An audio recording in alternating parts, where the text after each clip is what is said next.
let me just show y'all. I'm gonna show you close up what we're gonna be making today because I don't know if this is like gonna do any justice. This is like the cutest, probably my favorite craft this week. Can they see that, Sadie? Up? Good.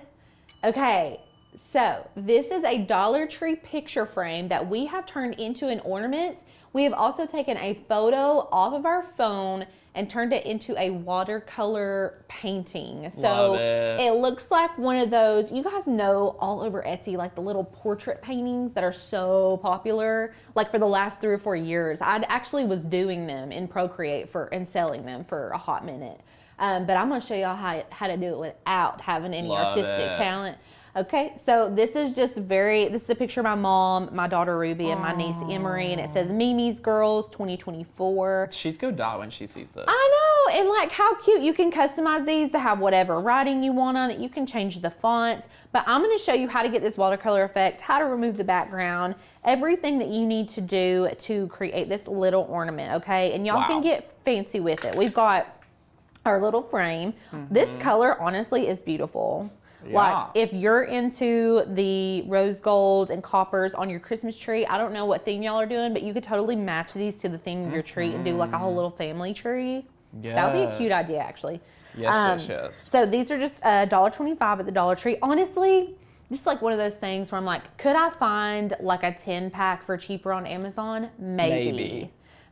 So if y'all find any, let us know, but you can always just go get this at the Dollar Tree. That's what I like, the convenience part of it.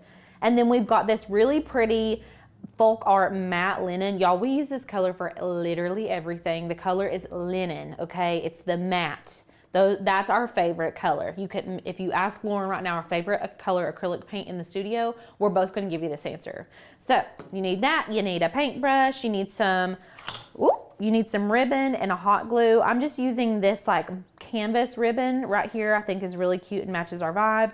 And I've got a hot glue. You will need a printer as well. Okay, so let's just start. And you're gonna need your picture. So I've got my phone. I've got my phone over here. Love it. And I've got Canva pulled up. Let me just, we can go to share screen. I'm just gonna go to our home screen. Let me get off some of these images. And so we are gonna be using a Maker's Gonna Learn font as well today. So if you became a member yesterday, now you can use all the files that we're using this week, which is really, really nice. The frame size, people are asking, this is a 2.5 by 3.5 inch frame. And honestly, it's like the perfect ornament size. Like, I don't know that I would go any bigger. You could go smaller, but it's gonna be like really tiny. So the first thing that we want to do is get this beautiful little watercolor image situation. There's a couple different ways that you can do this. So we did a tutorial, I want to say it was like last month, and we turned a picture into a watercolor. Do y'all remember that? Yes, I loved it. Yeah, so we did something like that previously before, but this time we're gonna be removing the background first. So it looks like we actually just painted the people in the photo. Okay, so. I love that. And I'm gonna show you how to pick your photo as well. So let's create a design. We're just gonna select create a design, and I'm gonna do a custom size. This is just gonna be an 8.5 by 11 because we're gonna resize everything in Cricut Design Space actually. Okay, so from here, we're gonna need to upload whatever image we're wanting to use. So I'm going to airdrop my photo from my phone onto the computer. You can email yourself a photo if you are not. I think emailing is so easy. It is. You can just email it to yourself, or you can literally airdrop. I'm an airdrop girly because we do this all the time. Yeah, literally go to your photo on your device. You would click email, attach, and then send it to yourself. You would open, just like you do a cut file, really, download it to your computer from the email, and then you upload it to Canva, which is super awesome. I love that. See, Janet said, my daughter sells dog photos transferred on Procreate. Y'all, anything. That's amazing. This would be so cute with a dog. This would be so cute. So I have an image here, and this one has a face on it. This is, I want to use this photo, but we're going to pull it in and see how well it does whenever we change it to watercolor, because I'm worried about this is little River. His name's River, isn't he precious? I'm worried that it's going to kind of distort his face. So really you're wanting to find photos from the back side. So you don't want anything like with a face on it because the watercolor like doesn't do it right. It like makes it look crazy. But this image is kind of far away. So I'm thinking maybe we can get away with it. So what I'm gonna do is airdrop this to myself. And I'm hoping this doesn't send this to your laptop, Tanner. It might. Nope, it didn't. It didn't. I mean, it might send it, but it's sitting here. Perfect. And then so I'm just going to accept, and I'm going to save it to my downloads. Love it. Love it. And there it goes. And then I can just drag and drop this into my upload. So it's so easy uploading your photos into Canva. It truly is so easy. Okay. Then after that, you're going to take your photo, pull it onto your area right here. Okay. I'm going to be using the background remover in Canva. There are tons of free background removers all over the internet. If you guys do not have Canva Pro, you won't be able to remove your background here, but you can do it. Like if you literally Google background remover, there's so many, you guys. Yeah. Okay. You may have to sign up with your email, but there's lots of options. Okay. So look, it took away all of the area around them. And so we're just left with Lauren, Buddy, and River. This is my nanny. She likes to be called an au pair or a nanny. We were talking about her yesterday. An au pair. She's so funny. She's like, don't call me a babysitter. Don't call me a babysitter. And I'm just gonna blow this up a little bit bigger so y'all can see. So once you're here, now I believe that there are some watercolor apps in Canva. I did not use them, but right now I want to try some out because Canva has so many different apps. I just don't feel like I need to go elsewhere to do this because I did it on my phone when I originally did it, but I want to look and see about some watercolor apps directly in Canva, and that way you're not having to like export your image and all this stuff. So let's do watercolor and see what kind of apps. They may not have one. If you all know a watercolor app in Canva, let me know. There's a Color Rise. I think that turns black and white photos into color. Love it. If y'all haven't been playing in the apps in Canva, you're missing out. Yeah. I'm just letting you know because there's a lot of things. But I don't see any apps for watercolor, but I'm thinking if we go to edit and go to maybe filters, that will have a watercolor option over here. So there's natural, warm, soft. There's even this like color pop. Let's see what that looks like. No. Okay. Let me open up this app on my phone. Okay, this app is called Waterbrush. It's like this little, hold on a second. This right here, they see that, Sadie? Okay, this app, it's got a little tiny seahorse. This is the app that we use for that other tutorial. So if you did that one with us, you'll have this app already. It's just a free app. But I need to get the photo out of Canva and back to my phone without the background. Okay, so on share screen, we've got our image. I'm gonna go to share and download, and we're gonna be downloading this as a PNG. Y'all, we have the Auntie Tay in the house. Hello, my friend. Hi, so great to Auntie see Tay. you. She says you can use AI and tell it to turn it into a watercolor image thought right about on it. Canva. I know. Okay, I thought about it. Can we do this? Okay. Hold the phone. We'll use the Magic Morph app. Auntie Tay, I'm using Magic Morph app. If you have a better app for this, tell me. But the last time we used the Magic AI on Face, it turned Lauren into a pirate. So like oh, it doesn't work with pictures. That one doesn't work with pictures. Tell me one that I can use for pictures. I love it. Because I would love to do it that way. Let's look for, sometimes here's the AI powered area. Let's looky here. There's a Sketch to Live, AI Image Gen. I feel like maybe that could be, Product Studio maybe. What if you typed paint? Ooh. Okay, Sadie's suggesting that we type in like paint. Oh, here's a Paintify. Ooh. Okay, let's see, you guys. Let's see. Upload an image or select one in your design to Paintify it. Let's try it. Here we go. Here we go. I get nervous with AI and faces. Honestly, it kind of excites me because I'm like, will they turn into something crazy? We don't know. Oh, y'all, Lauren's pregnant with a little girl in that photo, and it just automatically put a little girl in that photo. Isn't that weird? What? That's so cute, though. That's amazing. Okay. I mean, we could go with that, but y'all, it's like literally giving us a totally different image. That's really cute. Yeah. Like, won't lie, that's really cute, but I want like their actual image. Does that make sense? No, I get it. Okay. Andy Day says, yes, you have to use the magic brush, but it may be an issue with the face. Yeah. It was like not going to be letting me. Also, after we're done in Canva, I'm going to announce yesterday's giveaway winner and share with you what today's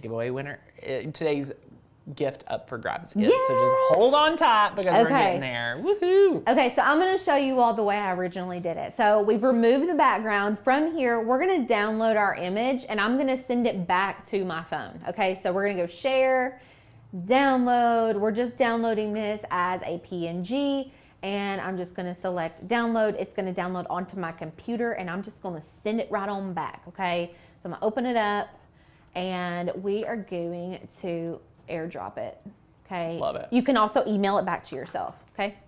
We're just taking the easy way out today. Airdrop. Where am I? There I am. Accept. So I'm going to accept it on my phone. All right. So here's our image. This is what it looks like on our phone, the same way that it looks like on our computer. I'm going to go to our app and we're going to load from photos. And I'm just going to, can they see this really well, Sadie? Okay, I'm just going to select that photo, okay? And then once you get into here, this is where the magic happens, okay? It already gave us a water brush. This looks cute, okay? I thought it was going to look scary, but like the first one is already cute. The name of the app is Water Brush, okay? And it's got like a little seahorse icon. All right, so I honestly think that's really cute. There are other options. If you pick one and it doesn't look right, you can go through and pick whichever one looks the best to you because it's going to depend on your picture, truthfully. That one's actually really cute. That one's called Autumn. Let me go back. I think I liked Autumn the best. So that looks like that's the Autumn one. Do you guys love it? Okay, I'm going to hit finish. Love it. And then we're going to save it to our photos and I'm going to ship it right on back. I'm just going to put it back on my phone. I can even share it directly from the app. Let's see if it'll let me airdrop it. It sure will. Yay. Okay. We're sending it back. Now we're back to the computer. Okay. Accept. And I always save it to downloads. I don't open it in photos. I just save it to my downloads. Smart. Just because I know it'll be there, you know. Okay, and then we're going to upload that image again. Love it. Okay. Love it. Let me get off of this app. We're going to go to our uploads. I thought it was going to open my photo. Let's go to our Finder. Recents. Here we go. Drag and drop. Is that it? It's hard to tell from far away. Nope. Let's see. It failed. Hold on, let me try again. We got to get it again. Y'all, this is so much fun just to be able to see what people are working on and like to see what, like how it really works. You know what I mean? Like this is a little behind the scenes. That's one thing I love about the crafting with the like live streams. So you get to see how the process is, how it works. There's no fluff, right? Right. Not just like, oh, it magically works. I love it. So good. So I'm just going to add a new page just so you guys can directly see the comparison between the two. Now this one did add a background. We can remove that entirely and I'm going to. But you can see here, this is the watercolor version. Look how cute little River's face is. Aww. I love it. I think this is so fun. And what I'm going to do is go ahead and I'm going to crop off this water brush. Okay, I'm just going to crop that off and then we're going to remove the background on this one as well. Removing the background. Okay, and then let's zoom on out. Now, this is where we're gonna be adding our words and we're gonna be using a Maker's Gonna Learn font for this. Ooh. So I'm just kind of cropping this one. Get on Maker's Gonna Learn, y'all. It is time to prowl. It's time. So you can pick whatever font you want. We're using a font titled Willow's Grove. So let's go to our fonts right here. And let me sign in first, that would be helpful. There are lots of different watercolor apps. If you all do not have an iPhone, I want to say the app's available for non-iPhone users, but if you don't see it, just search for Watercolor Photo Editor or something along those lines, and I'm sure you'll find something. Love it. Okay, so we're gonna go to our fonts, and I just want something kind of dainty and pretty, nothing too over the top, and this Willow Grove just does that for me. Yes. So I'm gonna type that in. Everything is linked in the description below for you all. Okay, I'm trying to decide what I wanna put on this one. So we put Mimi's Girls on the other one. I was thinking like Always Be My Baby, like hashtag Mariah Carey, shout out Mariah Carey. Let's put that, because I just feel like that's really cute, because this is these were her maternity pictures, and now she has 2, and she's got both of her babies in this picture. You can't see Lucy, she's in her belly, but I just think this is cute. And then we can even put the date. So I'm gonna hit Command D, that will just duplicate your text box, and we'll put 2024. People are digging this ornament. Yay, I love it. This would be a perfect wedding gift. Like you could put a wedding photo. Oh, Sadie, I'll make it for you, girl. I'll make it. Okay, so I need to get this font into Canva. So you're gonna need to create a text box. Whenever you select that text box, you go to your fonts up here. You can see the upload a font option right beneath. So we're going to go to our downloads. Maybe, let's close this out. Hold on a second. Okay, it's in a zip folder, so I'm gonna open that up. I thought I did this already, but we're just gonna retry it, okay? Love it. Let's go back to Chrome, upload a font, recents, downloads. Let me just type it in. Sometimes it has issues finding it. I'm gonna type in Willow Grove. There she is. See, I knew she was in there. Yes, upload. Anyway, I want to show you all a little trick of the trade if you're in Canva. So we just selected the Willow Grove font in our fonts. I want my 2024 to be in the same exact font. So what I like to do a lot of times is I will hit Control click or right click depending on what kind of mouse you're using, and you can hit copy style. Okay, and then I can select the text box. It gives me this little roller icon, like paint roller icon. I'm gonna select 2024, and look, it makes it the exact same size and font of the other text box. Smart. So I am gonna shrink it down a little bit, but it did go ahead and adjust my font. So that is just super cute. Okay, I'm digging this, y'all. I love it. Now, this is exactly how I want my design. Let's zoom out, make sure it looks how we want it. And we are going to be pulling this into Design Space because we're gonna make a little print then cut, okay? Yay. You could technically, like, if you wanted to do a bunch of these, you could like create a bunch and cut out a bunch at one time, because this is gonna be so small. We could probably fit like 4 or 5 on one sheet of print then cut, or even just save it from Canva and cut out a bunch, because it's just literally a square. If you have a paper trimmer, you could do it yourself. Okay guys, so we've got our image exactly how we want it. Now we need to get it into Cricut Design Space. So what I do is go to Share up here. This is where you're gonna download your image. Make sure you've named your image something you can find. I'm just gonna keep it at Always Be My Baby. It defaulted to that because that was the text I put on the image. And then I'm gonna go to Share and Download and PNG. And we just need the one page. We just need page 2 because that's where we put all the artwork. The first page was just the image with the background removed. And then I'm gonna hit Done and Download, okay? Now, that's gonna download. Let's get Cricut Design Space opened. I think it was not opened previously. We were having issues with it yesterday, so I'm crossing my fingers that it's like ready and refreshed to go. Oh, it's wanting us to upgrade our operating system. Well, we're not doing that right now, okay? So funny. Okay, so I'm just going to go home, close that. Close that. Let's open up a new project, okay? So now we need to upload our image. So I'm just going to Uploads, select Upload Image, and then we're going to drag and drop what we just downloaded. So here's my Always Be My Baby file. Okay, Lori asked, to get your photos from Waterbrush, do you have to subscribe to Waterbrush? No. No. Perfect. Nope, I've never had to. Love it. And then select Continue. and we're gonna select apply and continue. Now when you get to this page, we're gonna be selecting the flat graphic and continue and then upload. Okay, now this is where it's gonna matter what size frame you got. So we got a 2.5 by 3.5. So you can go in here, make sure your image is locked so you don't distort the image on here. And we can go ahead and change the height to 2.5, and let's see what it does up here in the corner. So it makes it 3.23, which is pretty dang close.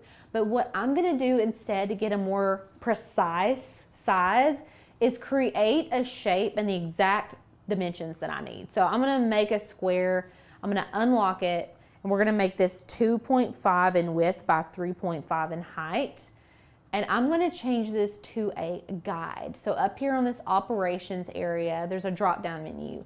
Change it to guide. That's gonna give you a hollowed out square, and I can bring it over top of my image so I can see where I'm cropping it, okay? Because I'm about to crop this picture. So I'm gonna move it around till I get it where I want it. If you want, you can select both, like click and drag to select both. And we're gonna go to align and center.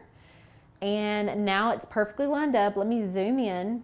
Love it. And we're about to crop everything that's outside of this red box, okay? So I'm gonna select both and hit slice. And then we're gonna delete everything outside of that image. We can even delete this frame, and this is our image. I'm gonna actually make this background a different color so you all can really see. Okay, this is what it looks like. Cool, right? Love it. Super easy.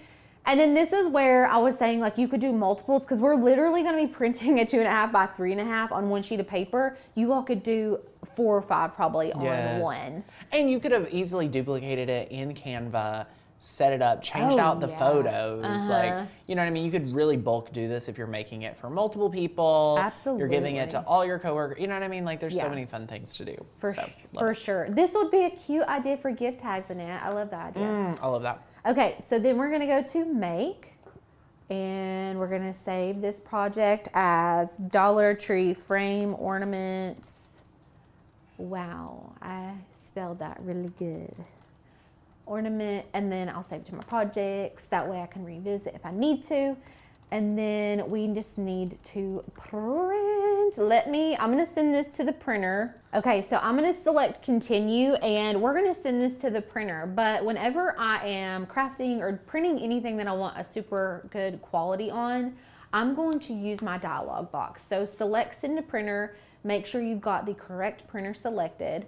We do not need to add bleed because we don't have a full color image. If we had color touching the edges of our image, we would want to add a bleed just in case our cut was not perfectly aligned. And then I'm going to hit use system dialog and then select print. Now, if you're on a Mac, sometimes it'll spin and spin and spin. Your dialog box will pop up behind Cricut Design Space. And then from here, we're going to select feed from rear tray because I am using a little bit thicker of a cardstock just to kind of give it some.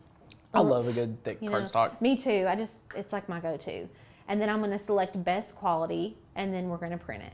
Yeah. Okay, so y'all, after you print out your cardstock, we're going to be cutting this on just a medium weight cardstock. Ooh, I do not like that matte. Let's pick a new one. I'm gonna pick medium. Actually, I'm gonna go heavy. Let's do a heavy cardstock. This is a kind of a thicker cardstock.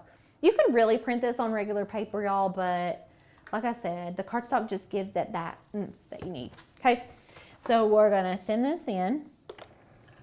Oh my gosh. The colors in this photo, because we did an autumn filter, it's gonna match the vibe, like our paint color. Ornament. Yeah. So fun. While that cuts, let's go ahead and we're going to paint our little picture frame. Love it. So just get that open. And this matte paint dries so fast, which is nice for us. So it's nice to like go back and forth. Like get inspired and then go take action. Get inspired, go take action. I love it. Okay, here's our little cutout. Look how cute it is. Honestly, put a hole in this and make this a gift tag. Like, that is just too dang cute. You could even write a little cute note on the back. I don't know. I just love it. So this is almost dry, and then we're gonna put our second coat on. I am gonna go ahead and get my hot glue gun ready, and I'm gonna go ahead and cut a little piece of our ribbon. So you don't need anything super crazy, maybe like 5 inches. Yeah, we'll do like a 5-inch piece. Not me just assuming that's 5 inches. But you know what? You know, y'all give me a hard time about being an eyeballer. But let me just say, I've had my finger here. I'm gonna guess that's about 5 inches. Let's measure it. You can clean the Cricut mat with a baby wipe as often as you feel needed. I do it anytime it looks like there's residue on it. Like paper, like cardstock residue will really show. Vinyl, a little bit less. Heat transfer vinyl, less. Tanner, look. What's going on? I guess that was 5 inches. And was it 5 inches? It's 5 1/4. Alicia, so pretty much. Listen, Alicia, I don't question you. Good, I'm glad. Everybody else does. I'm just kidding. Actually, no one ever really says anything. But oh my god! Shoot, I just dipped that right in the Now, paint. Lauren, You won't catch her eyeballing it. Yeah. You won't. No. I'm gonna throw this away. Precise. Okay, so there's my little strip. This is, I'm gonna try to do my second coat, but let's see what happens. It may not be dry enough. This, if you use like a flat or a matte paint, they usually dry really quickly. Okay, oh yeah, it's going on. We got it going on. Okay, I would love to see you all recreating this project. So if you do, I want you to put it in the picture in the Facebook group so we can see it. I'm gonna come looking for them. Did anyone recreate yesterday's craft? It was beautiful. If you all missed it, you need to go back and watch it. It's such a good selling craft. Yeah. I think, and it's something that you can make easily. It doesn't cost a lot. Yes. So we love that. Grand Crafting Station, if you're stuck and have any questions, you are more than welcome to reach out to hi@makersgonnalearn.com, and we'll help you. Or you could put it in the chat and we'll see if we can help take some time to help you. So yay. Those scissors are the Tim Ferriss. Tim Holtz, yes.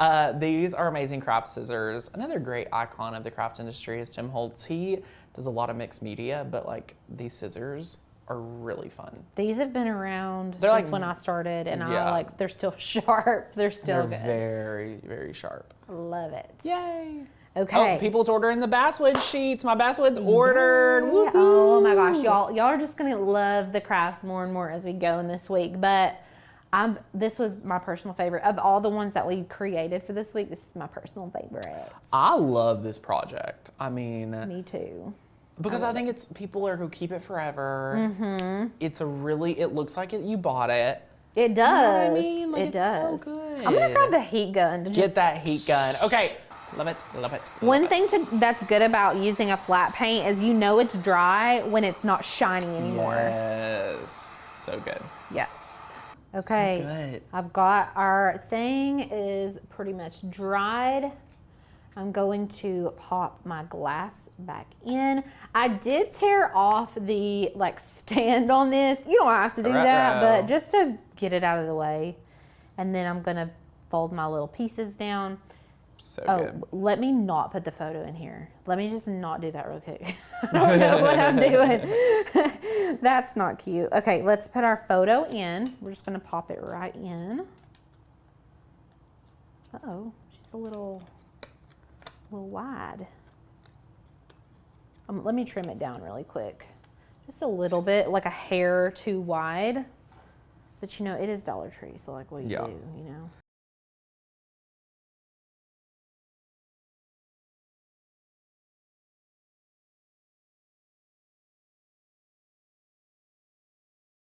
Okay, y'all, this is it. Yay! Here's both of them. Look how Donna, we do have ollies.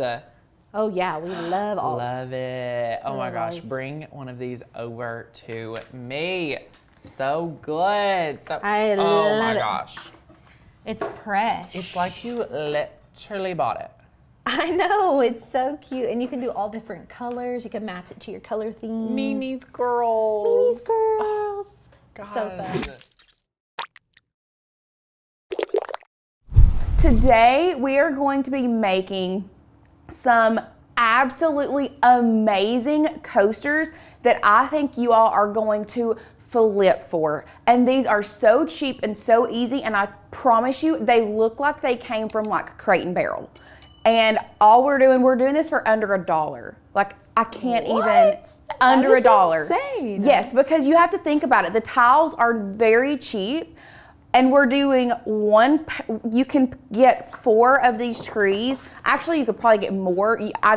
It's not actually, I know you can get more of these on 1 sheet of waterslide decal. I did not, we're just doing 4.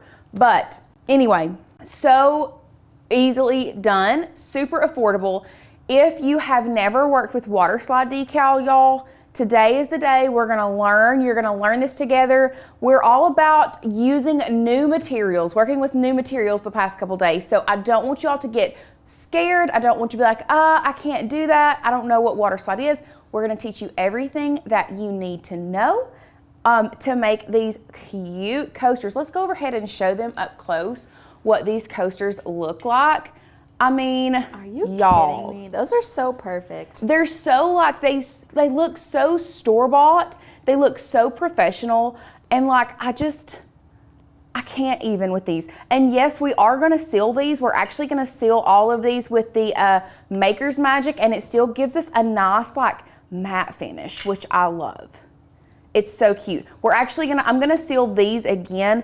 I'm not gonna be able to seal the ones that we make today with the waterslide because it does have to dry down, but look at these, how cute. And y'all, the felt pads on the back, this is just a regular tile that we ordered, which I do really like the natural stone. If you don't like the natural stone, you can get just a regular tile, white or cream colored tile from Home Depot, Home Depot, Lowe's, any of your local hardware stores.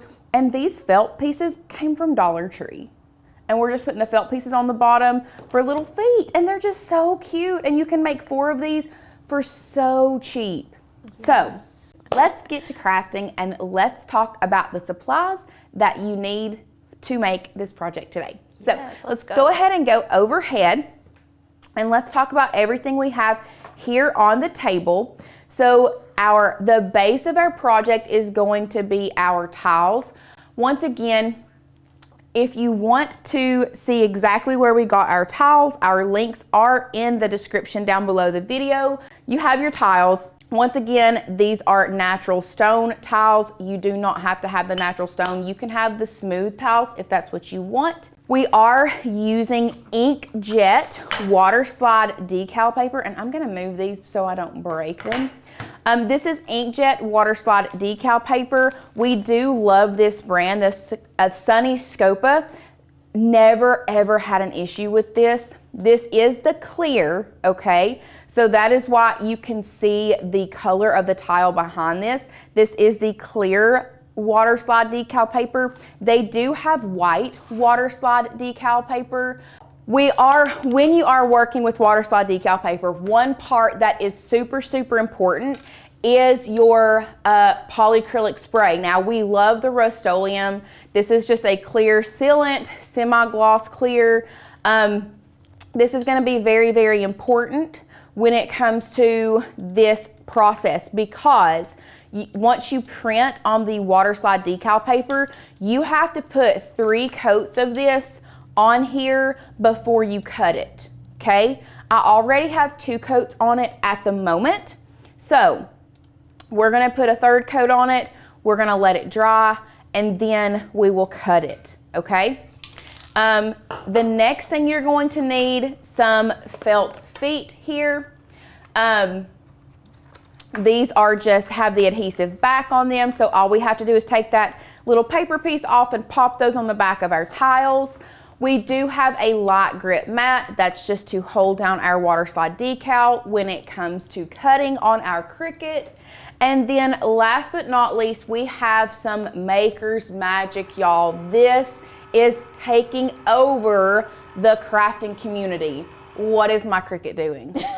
I turned it on and I felt like it spun that wheel for 5 minutes. Anyway, let's talk about this Maker's Magic. Number 1, I'm obsessed with it. This stuff really changes the game when it comes to sealants. I truly, truly think that it does. It goes on so nicely. This says it's a gloss finish, but like for this project, it doesn't give me like a super high gloss finish. But y'all, even applying it, if you didn't watch the video that we released last Sunday, this past Sunday, make sure that you go back and watch it, because we compare it to Mod Podge, and it's just, I don't know how to explain it. It's just so, so good. So we are using this to seal our project today. I'm just gonna be using a brush to seal it with, paintbrush. You can use a paintbrush, you can use a sponge, really anyone will be fine. We are just gonna be using a paintbrush to seal this today. With all of that being said, let's go ahead and before we get started, one thing that I do want to do, remember I told you guys that I had already done 2 coats of this on our water slide decal. One thing that I have to do, we have to do a 3rd coat on it. So I want to go ahead and put that 3rd coat on it super quick. That way it can dry. So while we're working in Design Space, this can dry and then we can cut it. You are going to cut it after you do the polyacrylic, okay? So keep that in mind. One thing that you definitely need to do when you are working with like a spray sealant that is in like an aerosol can, do this in a well-ventilated area, do this outside, do this not in an enclosed area, because y'all, the fumes are a lot.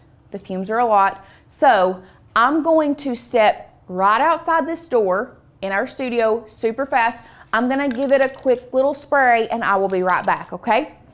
Beautiful. That's how fast that was.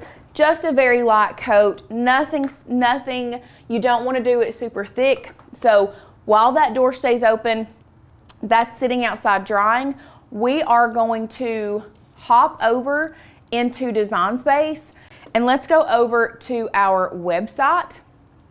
Not the font book. And if you just type in trees, this is going to be on page 6. This green Christmas tree, y'all, it is a beautiful, like I love this. I think it is so pretty. If I didn't already have 2 coats of that polyacrylic on the trees that I printed out, I would be probably using this one so that we would have 2 variations of coasters here at the office.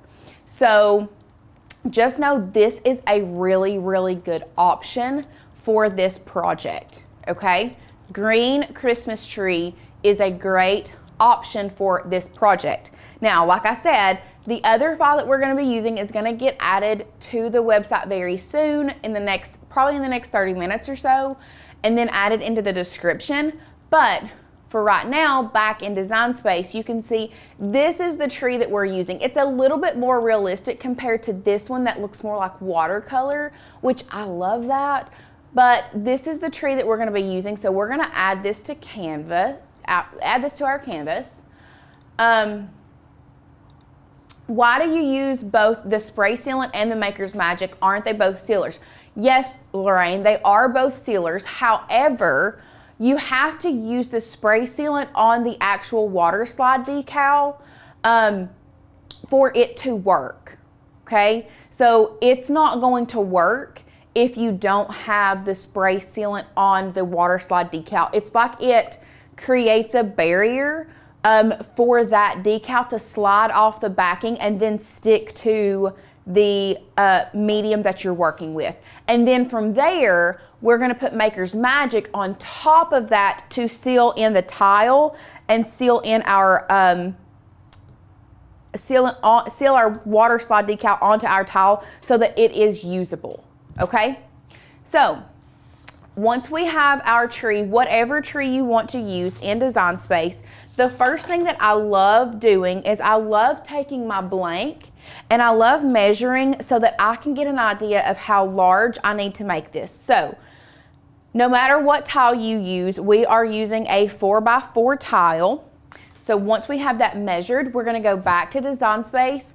Now you can use, I personally grab just regular shapes. So I just grab a normal shape. I'm gonna size this to a 4x4 square. You can see here. Now, if you want to, you can change this in your operations from a basic cut to a guide. That's gonna be your prerogative. I personally think it's a little harder working with it as a guide just because it's just this line, and I really want to see like how I want to see a solid square, okay?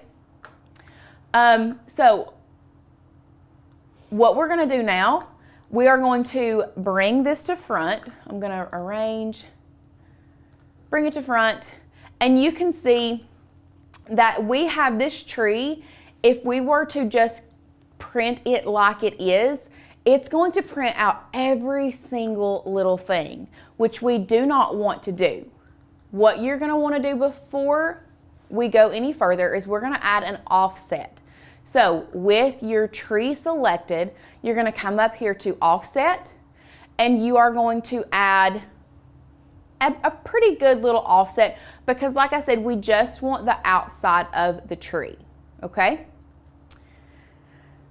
And for some reason, Cricut is, I think it's because there's so much negative space in this tree that it does take it a minute to recognize everything. So we're gonna give it a minute to try it's very complex and detailed. Yeah, so we're gonna give it a minute to try to see if Cricut will recognize it. Let's cancel for just a second and make it a little bit bigger and see if that works. Oh no, now Design Space is just not working, period. What in the world? Okay, here we go. Offset. Okay, we're gonna cancel this. Jill says watching from work. Girl, same. So I'm just gonna, you know what, we're gonna zoom this, and I'm gonna change our canvas color to a light gray so we can see this with the offset. So what we have done, oh, now it's gonna give me problems again. Probably sized it too big. I tried to reload it too, and it's still not helping me for some reason. Okay, we're gonna size this back down and try not to have issues. So once you add your offset, let's try to add an offset to this now that we have, like, that's not as detailed. Like, offset's just not working for me, period. Just not working for me, period. Joy, can inkjet waterslide paper be used in a laser printer? No, it is specifically made for inkjet. Now, do they make laser waterslide? I'm not sure, but it's specifically made for inkjet. So anyway, Design Space is giving us issues. So what you need to do let me try force reload. Let's try force reload. We'll come back to it. We're gonna keep our fingers crossed that force reload is gonna work. And then if it doesn't, we're just gonna keep on a-trucking. On trucking. Okay. Okay. Review warnings on layer panel. Yes, Cricut, I know that that's too big. So let's try offset one more time. One more time. Tammy is listening while working, making for sale signs for my house. Are you selling your house and making your own for sale signs? Wow. Aww. Kelly's making baby blankets. I love that. So cute. What else is, Karen says, what else is new with Design Space? I had to walk away yesterday.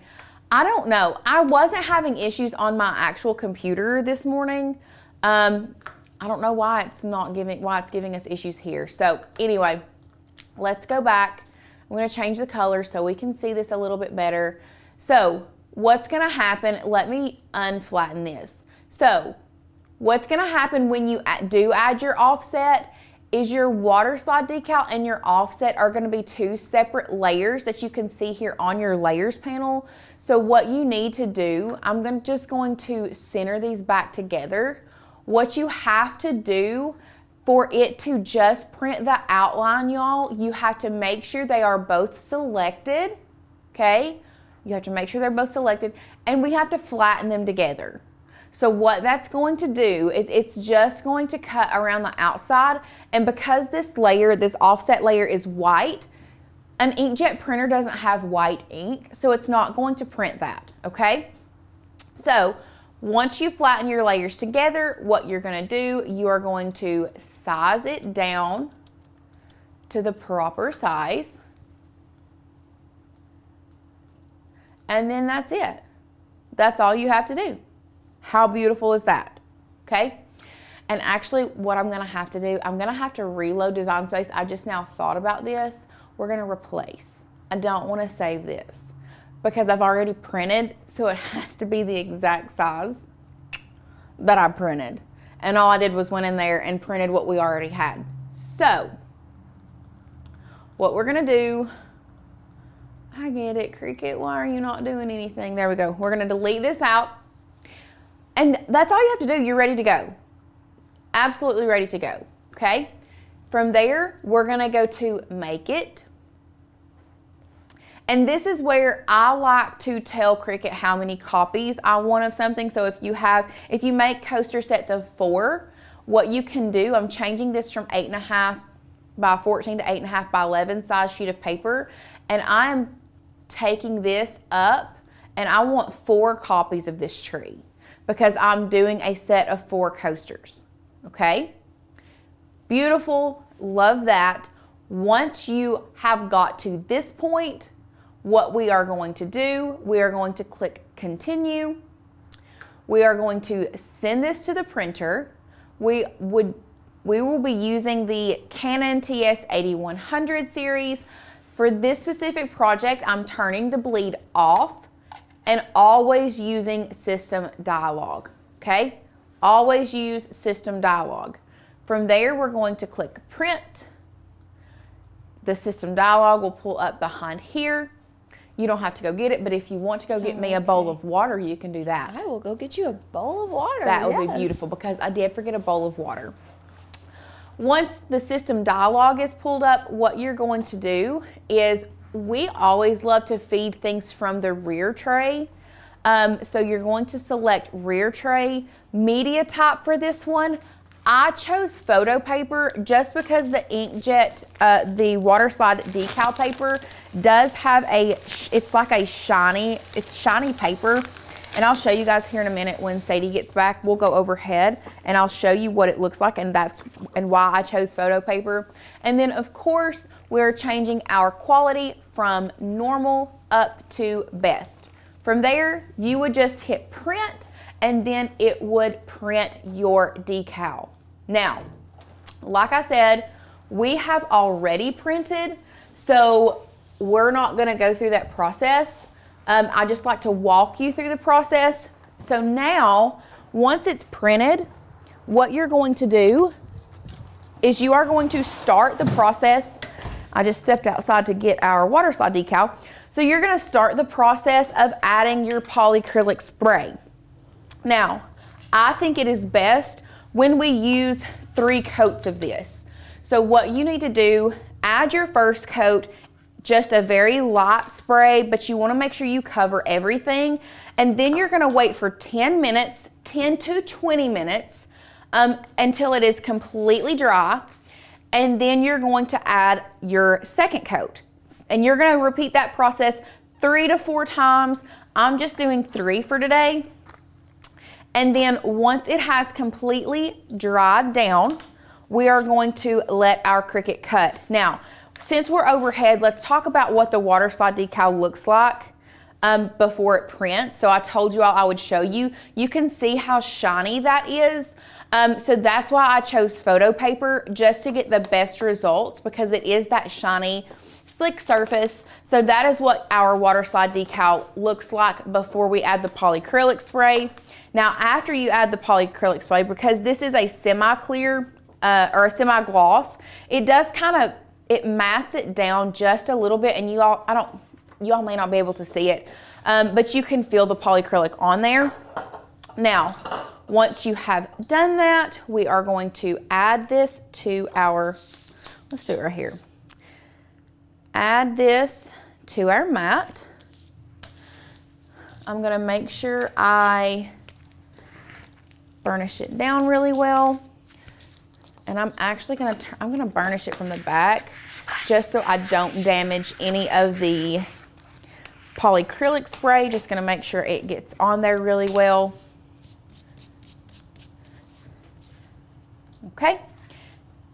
And then from there, we are going to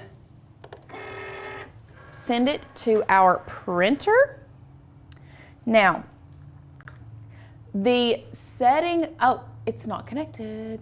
Oh, that's why, because I forgot to disconnect this. Oh, I may have to go back for just a second. What's it doing? Y'all, I did bring my Cricut in here instead of using the Explorer that we normally use. So I'm gonna have to go back because, yep, we're gonna have to go back. Yes, cancel the cut. I'm gonna have to change it to a maker series. And then from there, we'll go back to make it. Okay, back through this process, 8.5 by 11, 4 copies. Sorry guys, I forgot that I had changed the machine. Beautiful, love that. Go to continue. We have already printed. We are using our maker series, and the setting that you are going to cut this on is going to be heavy cardstock, okay? We're cutting this on the heavy cardstock setting. All you have to do, you have to have a fine point blade for this, so there's nothing special per se, but once we've chosen that setting, we are going to send it through the Cricut. Now, the reason that we are cutting it on heavy cardstock is because we want it to cut through but like the actual water slide decal and the backer. And you'll understand why here in just a minute. Just gonna be real honest, guys, I really hope that this recognizes and cuts this beautifully because I did, like I said, I did print this earlier. I didn't move anything on my mat. So let's keep our fingers crossed that Cricut decides to play nice with us today and cut this where it should. Kathy said, does it have to be Rust-Oleum spray or can it be the polyacrylic brand spray? It can be the polyacrylic brand spray. It doesn't have to be that Rust-Oleum brand. That's just the kind that we have normally used. Okay. Oh no. Well, you know what the good part about this is there are 3 more of these that we caught it because Sadie is watchful. So I'm gonna grab a stickier mat. Okay. Pow. Except this one doesn't feel super sticky either. What? I mean, it does, but Could you use tape, maybe? probably just to be on the safe side. Y'all know me. Yeah, that was a little scary. It was. Okay. Let's try this again. Now, this is not necessary, guys. This is not necessary. Yes, Jen, I spoke too soon. But, you know, it's kind of like when you're crafting live, it seems to something has to go wrong. So we're just going to tape this puppy down so that there is no way for it to go anywhere this time.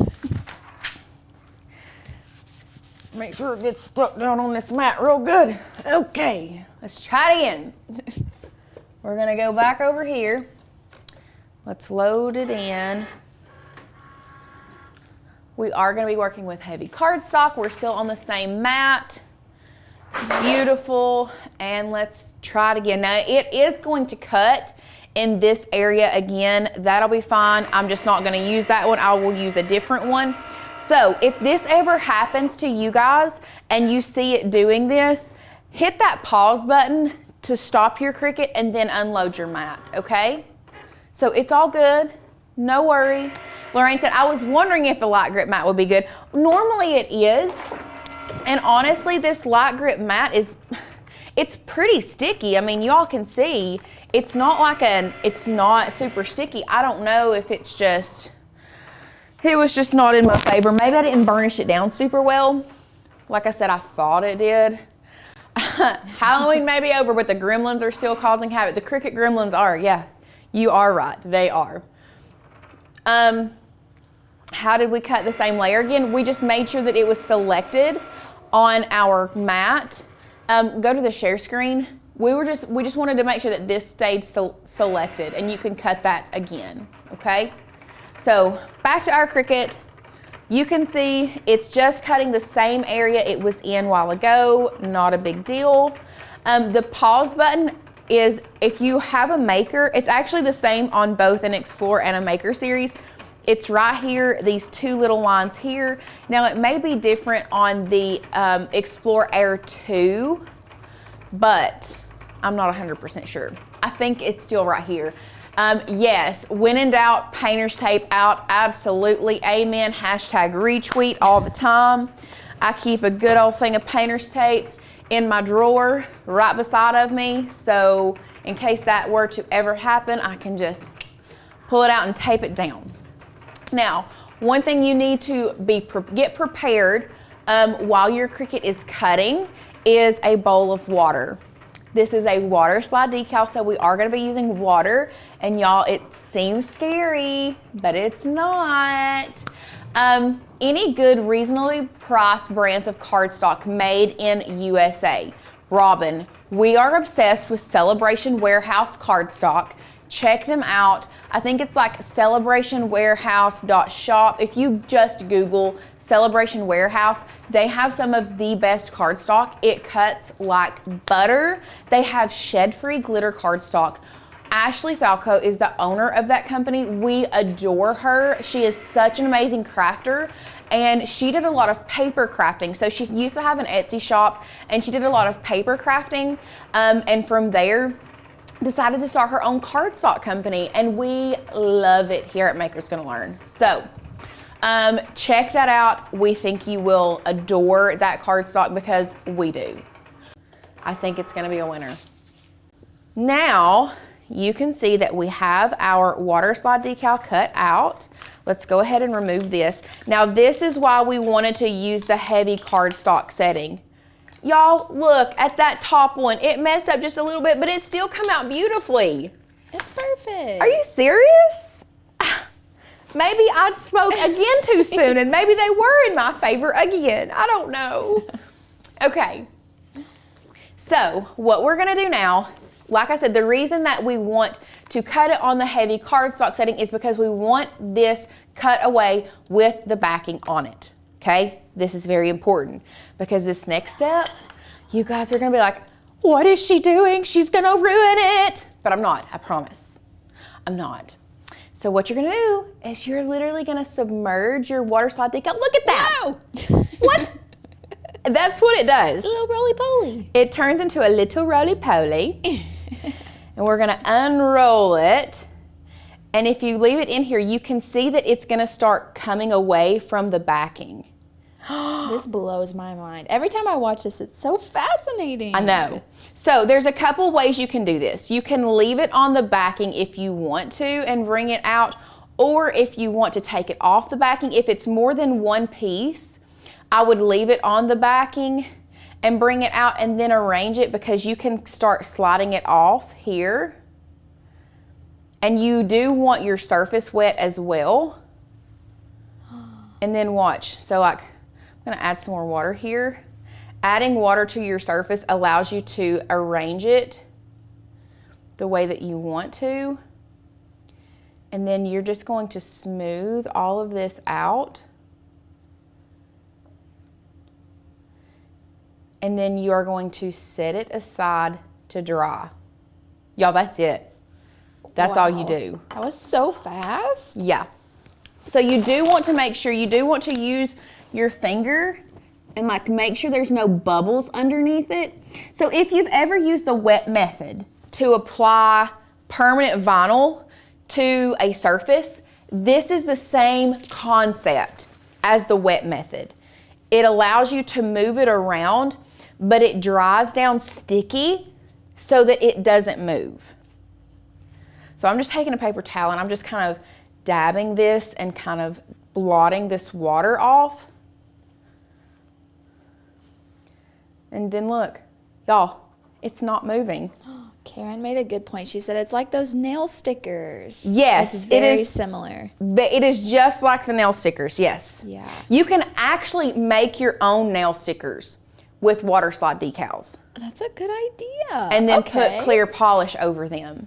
So you can make your own custom nail stickers this way. What in the world? Yes, ma'am. And then that's it. Like, how easy was that? I mean, obviously I'm gonna show you guys again because it was so easy. Let's do it again. Do it one more time. So I'm just pulling this off of our mat. Okay, am I in the center? Can they see this? Yeah, you're good. Beautiful. Are y'all ready? Don't- Oh! I just love watching it do that. And then you just let it sit there for a few minutes. It'll soften up. It's just taking a little bath. Yeah. Then it'll come off. And this time, let's take it off. I'll actually take it off the backing and show you how you can do it this way. So you can see I've taken it off the backing. It's still in the water. It's still fine. We're just gonna pull that up. I'm gonna wet the coaster just a little bit. Lay it down. Place it where we want it. I was afraid this was gonna happen. You know what? I'm gonna flip it around this way because there's a hole over here and I don't want any part of this water slide decal touching this part of the natural stone. That's So, what's like, so good about it. It's so forgivable. It is You can so move it forgivable. Like, around. I can even watch this, guys. I can take it off, put a little bit more water on it if it's not where I want it, and then lay it back down. Just like that. Like, that's how easy it is. Like, don't overcomplicate this at all. Do not overcomplicate, okay? And then we're just gonna take this, our paper towel, and we're just gonna dab some of this water out. And y'all, that's it. That's all. I feel like this craft would be very addicting. Yes. I would be making like 40 of these things in one day. Yes, and these are so easily done on like cups, coffee mugs, whatever. Donna asked, can you overwork this project? Will it start to break apart? I've never had issues with that. Now, it might be not hold up as well if you don't do as many layers of the polyacrylic. But I've never overworked anything, and I've never known of anybody overworking the water slide decal. So I don't know. I wish I could 100% answer that, like yes or no, but I've never done it, so I don't think you can.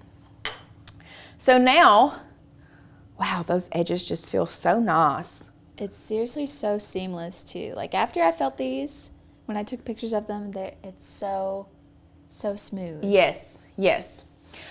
So now what we're gonna do, we're actually just gonna seal this bad boy with some Maker's Magic, and then we're gonna add the felt feet, and that's it. That's all we got to do. So I'm just gonna shake this up really good, make sure it gets shaken up. Somebody said, I predict there's gonna be a run on water slide paper on Amazon. Yeah, probably, probably. So I'm just taking my Maker's Magic, and I am just going to seal this bad boy on here so that we can actually use them as coasters.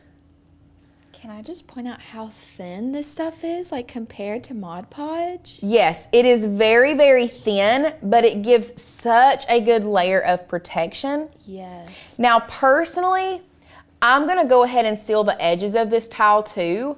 I don't think you're gonna be able to like tell a difference, but I just want to make sure that you can't tell a difference in the top to the sides.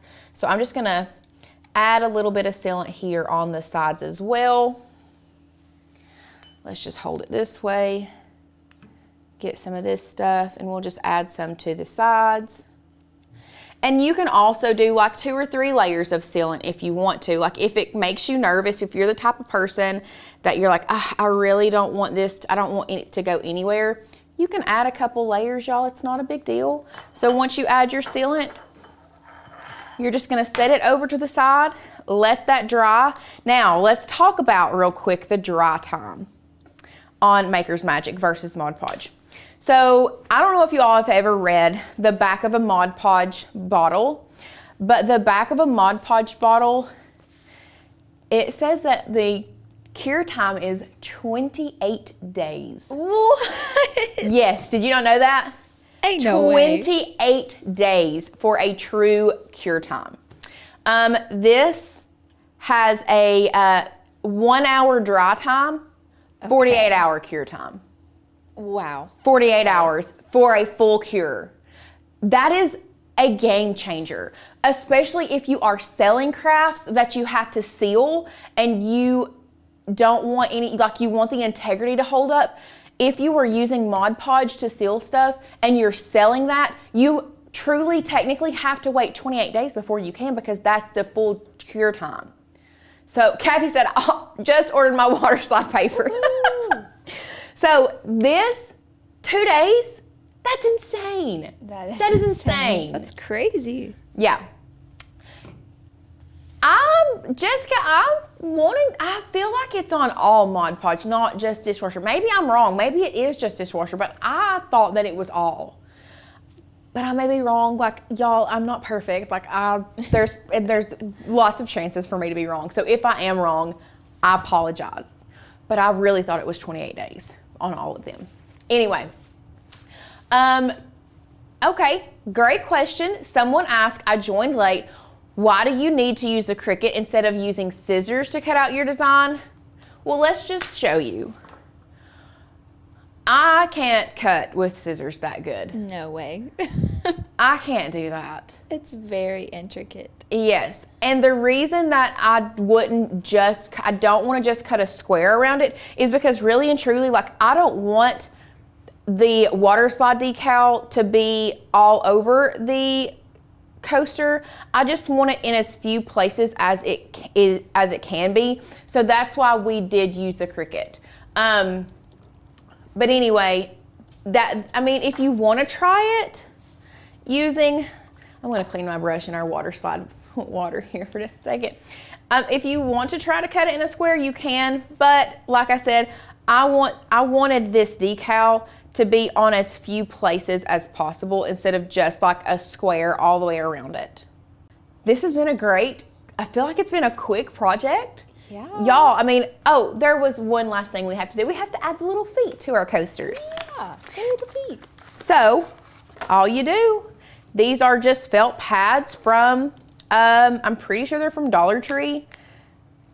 Y'all don't need anything like super nice for this, just some easy felt pads. What you would do, this is still drying a little bit, but we'll pick her up. We're just going to, let's just go ahead and take all of these off, and then we'll turn it over and put them all down at the same time. So what you're gonna do, add them in the corner, there, and there. And that's it. You have a beautiful coaster. How easy. I love it. I love it. Hello everyone. I'm so excited to be with you guys today. Our last day of boot camp, y'all. Last day of the sale as well. Make sure you're getting in on those deals because now is the time. Yeah. Now is the time. So let's talk about what we're going to be making today. This is what we predict to be the next viral craft, which is a busted canvas. Let's go ahead and go overhead. This is what it looks like up close. And there are a lot of ways that you can do this, okay? A lot of different ways you can go about this. And we're going to walk you through all of the different options that you have when it comes to creating this. But with that being said, let's talk about the materials that we are going to need. So first up, you are going to need 2 different types of canvases. So you are going to need a stretched canvas. You can see here, this is a stretched canvas. You do need one of those. But you also need a board canvas that is smaller than your stretched canvas. So it's okay. One thing that I want to make sure you all are aware of, when I was trying to determine if this board canvas would fit inside here, you can go by dimensions, but on some stretched canvases, the frames are a little larger. So like when I was trying to test this in the store without opening it, I was like, is it gonna fit? Y'all, It fits perfectly fine. What you will do is you can just put in one side first and then pop down the other, and you can see how we can move it around, but it will fit. Since it is a stretch canvas, it will fit underneath that frame, which is great. So if you are the size that we are doing today, our stretch canvas is a 9x12. This came from Hobby Lobby. This is a 9x12, and then our canvas, or our panels, our canvas panel is a 7x9. Love it. So it's about 2 inches through to 2 inches in width, 3 inches in height smaller. So it fits perfectly inside our stretched canvas. This is going to be your base. Next up, you are going to need some type of hot glue gun. We are using our clearly well-loved Lynn Lilly hot glue gun here. I'm going to turn that bad boy on. The next thing that you are going to need, there's a couple different ways that you can go about this. So you can either paint the outside of your canvas, which is what I'm going to be doing today. I have also seen people use napkins. Now, we do have some napkins that we were thinking about using. The only thing is we decided last minute that we wanted a pretty solid outside, because the image that we're going to be using, we're not using this one.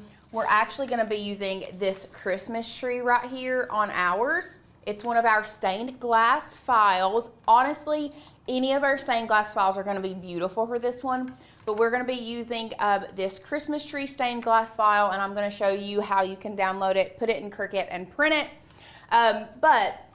So we decided that was pretty busy. We didn't want a busy pattern here, and we didn't want 2 patterns beside each other. So just kind of be aware of everything together. You don't want, for example, you really don't want pattern, pattern, pattern. Can we just, everybody come close. Look Yes. at what Lauren's telling you, because we want to make sure you have success with this. Seriously, if you want to have lots of success with this, you do too many patterns become way too overwhelming. It's too much. Sometimes less is more. Think about it, please. Yes. Less is more. So we're going to be painting the outside a solid color. We are going to be adding our pattern, and you can even see we're going to be using this red stripe. We're going to be using the same red stripe paper on the inside, and then we have our beautiful image. So From Maker's Gonna Learn. all from Maker's Gonna Learn. Yes. So like I said, if you have some really cute napkins, like I said, I've seen people use napkins. My suggestion, if you want your pattern on the outside, you need to paint the inside of your canvas. You need to paint this in here if you want your pattern on the outside. So if it's pattern on the outside, it needs to be solid on the inside. For example, here is a great example. Out of the, just putting these 2 together, these 2 look like they would be fine. Yeah. But then when you bring in your image and you put all 3 of these side by side, that is super overwhelming to the eye. That is way too much. Although looking at this, looks like it should be fine, although it is 2 patterns. Still, it's just gonna simply be too much. So that's why we want to just be aware of the choices that you make. So good. Okay? Now, we'll keep on going with our supplies. We've talked about our canvases, our hot glue gun. You will need some type of patterned cardstock or patterned napkins, either one. Either will be fine, okay? Both of these will work, just know. So this is honestly something that you probably shouldn't. You might have to get the canvases, but most of us will have, I would think, 75% of the supplies at your house. The next thing you're going to need is, depending on if you paint the canvas, you are going to need some type of paint. You can see here I have brought in all different types of paint because I plan on mixing a color, because none of these colors are what I want. So I plan on mixing a color. I'll let you know all of the names of the colors that I end up using if you all want to. Finally, or not finally, there's still a couple more things we're going to need.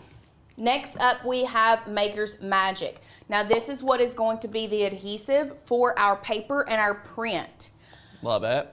If you don't have Maker's Magic, you can use Mod Podge. You do not need to go out and purchase. Now, do I think this product is worth you going out and purchasing right now? 150%. Totally. I love it. I think it's amazing. If you have Mod Podge, We want you to make it this weekend. We want you to make it this We just want you to weekend. make it. It'll be fun. You'll love it. You'll love it, love it, love it. Your decoupage of choice. Your we recommend decoupage Maker's of Magic. choice. Beautiful. We'll leave it at that. Next up, we have a rotary blade. This is going to cut your canvas. You can either use a rotary blade, or if you want a more busted look, you can use a true control knife or a box cutter. Just know if you use one of these, your edges are gonna be more frayed. So that's why we are using the rotary blade, because we personally don't want the frayed edges. Some people wanna go for that look. If you do, it's a box cutter or true control knife. Love it. And then, of course, we do have some water here to wash out our paintbrush, and that's it. That's what we have. So, what we're going to do, I'm going to go ahead and start getting started. I'm going to, before we jump into Design Space, we are going to start painting our canvas and putting our paper inside. So the first thing I'm going to do is I'm just going to cut this paper down to size so that it fits within our canvas. Love it. I am going to cut probably closer here to the middle because Okay, can I just say this part tripped my mind up for a second, and I'll just tell you guys why. So in case you start experiencing this, I was like, oh, I need to decoupage it backwards so that like it would reveal it, but you don't, because you're gonna cut the canvas and peel it in. So just be, if your mind tries to offer that to you, just be like, no, I just need to do what Lauren does, because yeah, I was literally. I could see it tripping your mind. It was. up. I was like, oh, I need to Mod Podge it and decoupage it like white facing me, pattern facing down. No. And at first, yes, that is what our mind goes to. You would think, you would assume that you would need to decoupage it this way, right? But what happens when you decoupage it this way? Think of where your adhesive is. Your pattern gets glued to the inside here, so when we cut it and peel it back, what's going to reveal is going to be what's on the back side of the canvas, which would be white. So you have to decoupage it with your pattern facing up. Love it. That can be a tricky process, yes. So I'm just cutting this down to fit within our canvas. Beautiful. Now what I am going to do is I'm going to take my Maker's Magic here, and I'm going to start brushing this down on the back side of the canvas. Oh, and just got her scissors like us. Yay! Those scissors are epic. I've been using them since 2011, and they're incredible. I think I still have my pair from 2011. Cheryl says, is it too late to sign up for March 1st class and the yearly membership? Cheryl, you are welcome to grab the yearly membership, and you can grab a Make-a-thon ticket. We still have spots available for your free complimentary mystery box. So Sadie will drop the link to each of those. The bundle, if you're not a yearly member, highly recommend the year membership. But if you are a member, I highly recommend the bundle, where it gets you the digital design for creatives and the Make-a-thon ticket, okay? So that's your two options. Either of those will qualify you for the Craft Type Handbook. So congratulations, so excited. So good. And today is the last day, so don't run over there, okay? Yes. So what I'm doing now is I'm just adhering that down. I'm now just going to take my brush and kind of seal these edges just a little bit. I'm not really worried about the inside of the paper. I think that will be fine. And you can always go back and seal the edges after you cut if you see that it's lifting or something like that. Everybody's saying wrong way. I did do it the wrong way. Lord, I literally told them not to do that. And do you want to know what I did? I did it myself. Oh my gosh, I'm rolling. I'm rolling myself. Y'all, it's Friday around here. It like, is. can you Jeez. tell? I just finished telling them don't do that. And You know did what? I You do? wanted to make sure that you sealed both sides. That thing is sealed both sides. Thank you guys. Listen, See, we're just look trying how to keep easy it you- is to just peel up if you mess up. We're just trying to keep you guys on your toes to make sure that you. Duh. This was a quiz. You all passed. People started showing up and showing out in the comments. They sure did. Letting us know, like, hey, it's backwards. What I kept looking over, that's why I got up, because I was like, wait, I thought. I just kept talking. Well, Y'all I know thought me. I know, I was waiting, but I thought for a second that you were just applying the Maker's Magic first and then laying the paper down, because I saw this. Oh one. no, and y'all, that's good. That's down good. It is down good. Okay, thank you guys. fun. So now that we have it the correct Now, way, we just wanted to show and you you all what to fixed me. what to do when you need to fix it. It's exactly. That is the only reason I did it, so I could show you guys how to fix it. Yeah. Duh. Okay, so now what I'm gonna do is I'm going to wash my brush out. We'll bring this over here. I'm gonna let that sit for just a second. Y'all, I did bring in my little paint cup that you all always wonder what it's for. It's to wash your paintbrushes Love out. it. And while that is kind of soaking in there, I'm gonna start putting some green colors on my plate here to decide what colors I'm going to mix and which ones I want for this canvas. That's more of a grayy green. I think I want to do a little bit of these two colors and maybe even some black. I don't know. We're gonna play around with it. Love it. We're gonna see. Okay. Can you use thinner paper? Lorraine, you're welcome to use thinner paper. We were even seeing a lot of people using napkins. So you could even pull in the napkin. So if you can use a napkin for this, you can use just about anything. Oh yeah. Tissue paper might rip and be That's true. kind of a little bit too That's true. transparent, but you know, it might work. So I am just going to start mixing my colors. I'm excited to see what color you're crafting up today, Lauren. These colors, what is that far? Is that like a grayish green that you were mixing in that far So that's the corner? prairie sage that I thought I Okay. wanted to begin with, and once it dries, it looks a lot more green.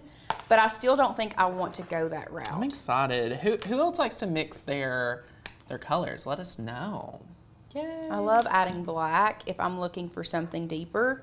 But when you add black, don't add a lot. Add just a tiny bit. Yeah, definitely. Yay, Joanna's got her bundle. Congratulations. We're so excited for you. Let's pull our picture in. And then let's turn it around and look at that side. I think that's a pretty good little green. I think that's where we'll stay. And so now we're just going to paint our canvas. Look at that. Custom color by Lauren McCoy. Oh yeah. You may have to do a couple layers. I would suggest doing this in thin layers Yes. versus thick, because thin layers, number one, they'll dry fast. It just gives us such a better coat. Used to, when I was, before I like really knew why you do thin coats and painting, I was thinking, I've got to cover this all in one fell swoop. I can't. We're not doing it again. But I promise you the results turn out so much better when you take your time Yep. and really get multiple thin layers. Yes. So I'm mixing some more because I ran out. So fun. Does anyone have any questions so far?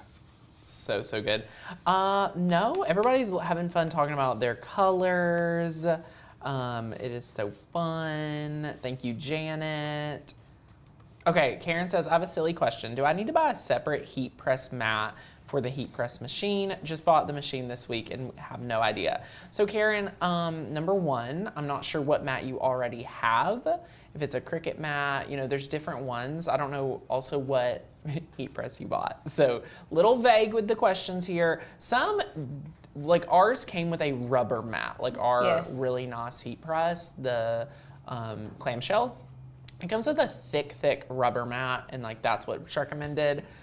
If you're referring to a Cricut heat mat, those work for Cricut, you know, heat presses, which are more of the handheld ones. So yeah, definitely depending on everything you have. Yay, welcome Connie. So glad I could join the live. No worries. We're just having fun mixing some paint. Somebody did ask what kind of brush we're using. This Just a is typical called El Cheapo from Amazon.com. Yes. So good. So good. It was sitting on the bathroom sink. Yeah, it's just a Just a regular just paintbrush. a regular paintbrush. Nothing crazy. Nothing crazy. I also had another question. So Celeste, if you joined Make-a-thon next year in the Canva course, this is a special bonus just this time period. So you had to join during Christmas in July. So if you joined earlier in the year, you got other incentives to join. You know what I'm saying? Like maybe the pre-sale pricing, things like that. So a little different. So yay! Y'all are cracking me up calling me Tyler, Taylor. Y'all are funny. So good.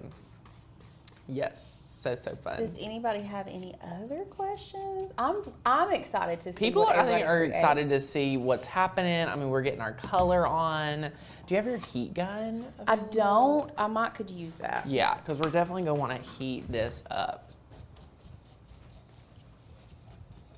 Yeah, that color looks so good. One thing Two I don't coats. want you all to be afraid of is if you don't have a color that you want, don't be afraid to mix colors, to find the custom color you want. You don't have to go to the store to just buy the color you need. I would suggest playing around with it, learning a little bit of color theory, and like, you know, custom making your own. Yes, 2 layers. Yes, is gonna be Donna, I perfect. am going to use the heat gun to dry. And I do this like even if I'm crafting like by myself. Like we do focus on this a lot when we're live, but You might have to go yes. to one because I'm going to have to dry the back where I messed up a little bit. Yeah, make I'm sure going to dry this as well it's dry. because I'm going to have to hold it out of the camera because I can't hold the front. Yeah, it's painted. So good, so good. We're using different acrylic paints from Americana Yep. and just mixing it together. Yes, and Amanda, it is just a regular paintbrush. Just a regular one, nothing crazy. They're from Amazon, Hobby Lobby, same place. Yay, love it. Congratulations everyone grabbing the HTV Ront heat press. I hope you love it. Love it. I can already see this is getting very dry, so I'm about ready to put my second layer here in a second. Yes. I think once this officially dries, I might turn it over and dry that Mod Podge really quickly. Yeah, we love using the heat gun. I think having the heat gun to just help speed up this process of, you know, getting 2 or 3 layers in on your paint is just so helpful. Where on earth did you get that beautiful vest, Lauren? People need to know. Oh, American Eagle. Wow, they're really stepping up their game. They are. Actually, the dress and the vest came from there. Wow, love it.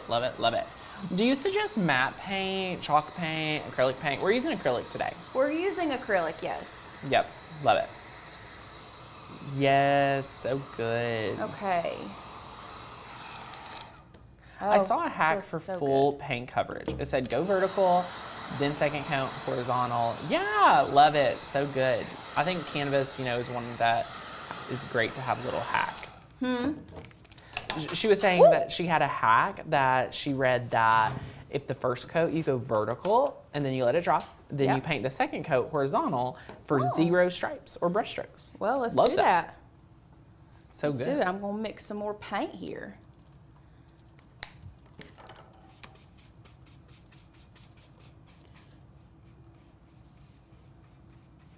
Any suggestions on what to use for a hat pillow for pressing a hat?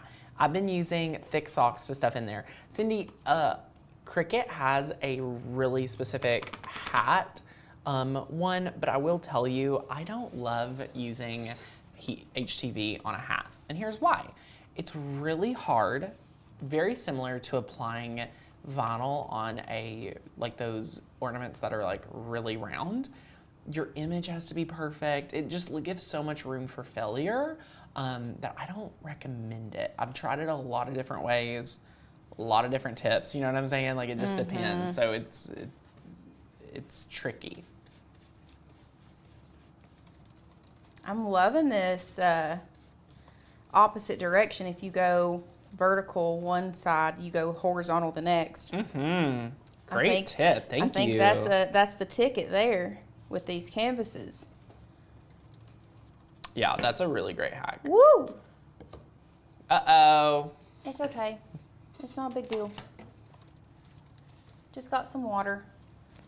That's it. Love it, love it. Y'all, just so you know, I'm painting and trying to get through this because we do have like downtime when it comes to drawing. Yes. So I'm not seeing your comments. So So fun. I will get back. But I will say this. I want to see how many first-time people we have with us here Yes, today. if you're first time, go ahead and leave us a comment in the chat. We want to welcome you personally. So if this is your first time being at a live show or first time in a while, let us know. We'll give you a warm welcome. I love this color. It's turned out so good. I know. That's why I'm saying I don't want you guys to be afraid to mix. Don't be afraid to find something to play around with it. Yes, I feel please like have we fun with learned it. so much when we test things and try things out, trial and error. It's my favorite way to learn. Oh, Chrissy, first time live. Welcome, welcome, welcome. Welcome, Stephanie. So glad. Millie, congratulations. Welcome, welcome. Michelle, welcome. Tammy, welcome. Makeup with Liv, welcome. Evelyn, welcome. So much fun. So great to see you guys here today. Love it.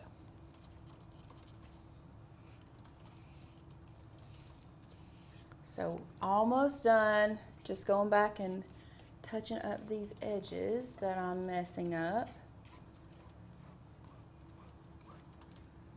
Oh, Linda, first week with Makers Gonna Learn. Welcome, welcome, welcome. Y'all, if you're a first timer here, I just want to let you know the membership sale this is just between us. Like, I don't say this often, but the membership sale is the lowest we do. We do this promotion at Black Friday, and we do it here.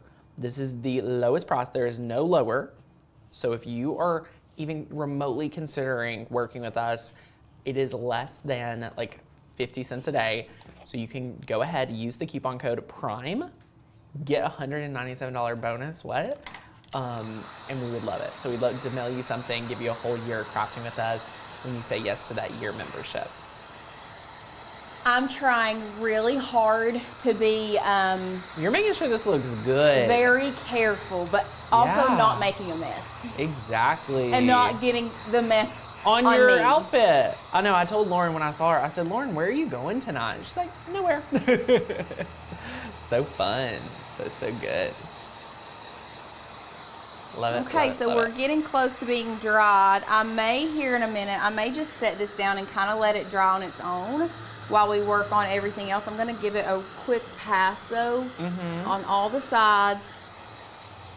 And then we will look at the files that some of the files that you can use from Makers Gonna Learn to make as many of these canvases as you want. Yeah.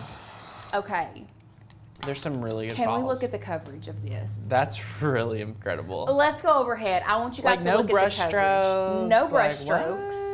What? That hack with it going vertical the first time and horizontal the second, I don't know who that was, but we need you. That Yeah. was a good one. That was a good one. So good. Okay, so I'm just gonna clean my area up just a little bit so we're not getting Mary Taylor, the Canva course is called Digital Design for Creatives, and it is self-paced. So our team came together. The host of the course is myself, Lauren, and Alicia. We divided the curriculum, and it is all self-paced. So you can go at your own speed, as fast or as slow as you feel like you need. Lifetime access. Okay. Love it, love it, love it. I'm just kind of moving some things around so that I have a workspace that I feel confident in. Yeah, this project you do have a little bit of supplies. You know, you have quite a few supplies. This is Can a really... we talk about how overwhelming it can be if you don't have a workspace that you're confident in? Yeah. Well, I was gonna say this project like is one that you're gonna feel very accomplished because you're getting like your hands dirty. Like you're getting in there. You get to do the craft. Yes. The Cricut element. With one of our files is actually really simple. Like that's the easy part. Usually it's reverse. Yeah. Usually you're doing a lot on the software and then you barely do anything. This project I think is so fun because you get to like be super creative, a lot of customizations, get a little messy, and I kind of love that. So love it. Yes. Okay. So now that we have done that, we've set it over to the side. I'm going to show you guys, number one, I'm going to show you guys how we can get our canvas. Yeah, I think it'll be fine. I think it will have enough time to dry by itself. So with that being said, let me turn on my computer. Love it. And grab my keypad, and we're going to get logged in, and we're going to take a little tour around the Christmas files so that you all can determine what you want your canvas to look like. I'm so excited. Okay, so let's pop over to makersgonnalearn.com. Okay, so now that we're here on our website, are we on our share screen? Okay, now that we're on our website, to get to your cut files, there's a couple different ways you can do this. If you are on the home page, of course, and let me zoom in just a little bit, you can see up here at the top, you can go to your cut files there.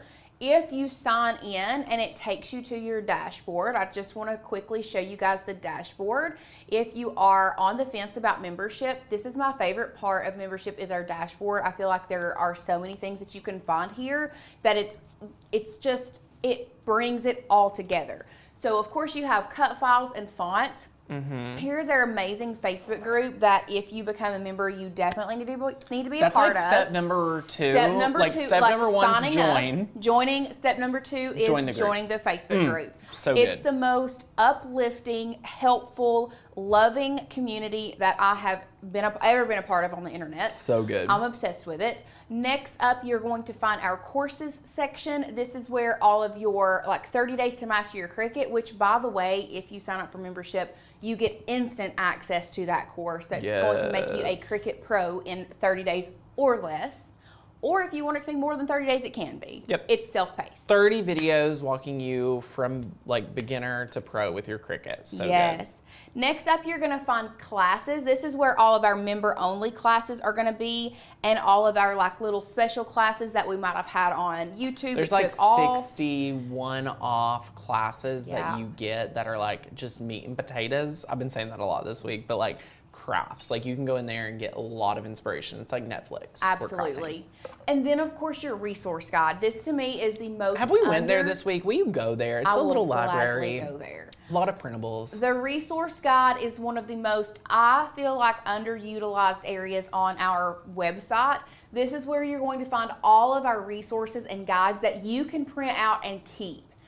Meaning you have the font pairing guide, which by the way, guys, did you know that the fonts in the font pairing guide are clickable? You can click it. I mean, come on. Sadie worked so hard on this, pairing together y'all for your fonts. Look at that. But you can print it out and have it physically in front of you if you would like, or if you're having trouble, you can go to this resource, find the pair that you like, click both of them, open them in new windows, and download them from there, okay? Thank you. Next up, we have our puff vinyl reference sheet. You have Cricut card reference guide, 10 products to sell. There's so many things in here. All of your books that For example, the Master Your Cricut in 30 days, you can print this out, keep it with you. You can even, if you wanted to, print out the Cricut reference guide. That's going to be totally up to Thank you. you But so that's much. where you're going to find that. It's from the resource library.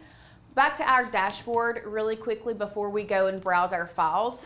You can also find your favorites here. Sometimes, all the time, if I find something that I love and I don't want to lose it and I don't want to go through the process of searching for it again, you can click the little heart button beside of it and love it, and that's where you're gonna find it here in your favorites. Love it. I love that part as well. And then finally, the last thing that I want to talk to you guys about is the commercial license. You do get a commercial use license, meaning you can make and sell any project that you make using Maker's Gonna Learn fonts and or files and not have the fear of being sued or being shut down as a Yes. shop. So just know that is there. You can print it off if you want to, but here is your resource guide. So we're gonna pop over to our cut files, and from there, we're gonna go to filter and sort, and we're gonna go to the Christmas section, because here is where you're going to find all of your beautiful Christmas files to use in this project if you're creating a Christmas busted canvas. So good. At first, I really wanted to use some of these files. Like, I think these would be really, really cute with like a light pink canvas and like a kitschy Christmas. But I know that you all absolutely adore. Also, this vintage Santa would be phenomenal in this project. Yeah. The only reason I didn't choose it is because I used it on a pretty big project last year. So good. But I think this would be amazing for the colors that we have. I think it would be phenomenal. And also for everyone trying to enroll in membership or any program, y'all, it's telling me the website's under heavy load. I've personally reached out to our web dev team, both via email and text message. They are on it.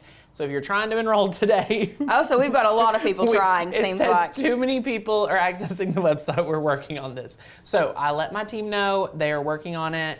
Again, you will have until midnight. So if you're worried about your spot or anything, just email customer care. We'll get you squared away. But yes, so excited to have you guys. Sorry about that tech issue. If you're a member, as you can see on our share screen, website's loading fine for you. Yes. We try to keep it a little separate. Yes. So good. Now, of course, there are going to be some files that are not going to be like made for this type of project. For example, our little reindeer candy holders. Those aren't made for this project, but we have so many good ones. Now, I know you all love our stained glass, so I think I'm gonna type in stained glass. I did stained earlier, and it only brought up about a handful of them, so I just wanna try. Let's just try the word stain in And general. also, I just want to let you guys know, this would be great to use a pumpkin or Oh, a yes, fall yes. or any of that. Look at all these. Y'all love these stained glass Y'all love the images. stained glass. Love the house. Love the deer. We saw a little Bambi deer around our house the other day. So adorable. So adorable. Yes. Could be great. Like this stained glass pumpkin. Yeah, oh my gosh. Super cute. Love the pumpkin. We know you all love the stained glass files, so that's why we chose the Christmas tree with the gifts. Yep. We have so many of these on here, some really good autumn ones. The fireplace, the poinsettia. Once again, the only reason I didn't choose it is because I used it, the black cat for Halloween even. So good. So good. So many good stained glass files. Melissa says the deer with 5 legs. Yeah, that's funny. We fixed it. It no longer has So 5 good. legs. You What can are see it has talking 4. about? They have 4. They have 4. So fun. So what you're going to do to download, no matter which one you pick, you're going to click this arrow pointing down. What's going to happen is it's going to go to your downloads. You're going to have to double click that. It is going to be a PNG. Keep that in mind. We're then going to pop over to Cricut Design Space. Let's go ahead and click done. And let's just go ahead and delete this guy out because we don't need him anymore. And let's go to uploads. You're gonna go to upload image. You can then bring in your Finder. And what we're gonna do is we are gonna drag and drop our Christmas tree into here. We're gonna go to continue. apply and continue. We do want this as a flat graphic, and then we're going to upload it to Design Space. So now, fun. this is literally the only thing that you're gonna have to do at this point. Resize it. Yep. Resize it. And we really want it as large as we can have it. This is saying at 7 inches, this will work. Let's just pop this up. Now it's giving me a red exclamation point. The reason that I want this as large as I can is because I want to make sure that it covers as much of this canvas as possible. And I know that I am going to have parameters when it comes to printing in Design Space. Now, you can, if you want to, completely bypass Design Space at this point and just print the image, but this gives you more control over the size, and you know exactly how large it is. So that's gonna be completely your choice. The reason that I sized it really big is because I wanted to know how big it could be. So now I can just tell it to auto resize the image to the largest that it can cut. So now I'm just gonna go to make it. I mean, it's that simple. Love it. Truly that simple. We're gonna go to continue. You're going to send to printer. We are using our Canon TS9500 series. Tanya, like I said, you don't have to. Let's go to one. I actually just printed this image from preview. So if you want to print from preview, you are more than welcome. I'm just showing you all how you can use Design Space if you don't want to physically cut this yourself. So that's gonna be your personal preference. After you've done that, you can turn bleed on if you want to. We always wanna use system dialog. With this one, I'm just gonna go ahead and turn it off. We're gonna click print, and then from there, of course, you are going to print. We always love to feed from rear tray, change our media type to photo and best quality. It gives me a phenomenal print, and then you're just going to select print. Now I do already have it printed, so I'm not actually gonna run it through my Cricut. I'm just gonna cut it with a paper trimmer myself. So good. Yeah, and that's the thing. You don't have to. We wanted to show you guys how to let the Cricut cut and print it, but you could just download the image from our site, open it if you're on a Mac, preview if you're on your Windows computer, however you prefer to print. You're welcome to do that.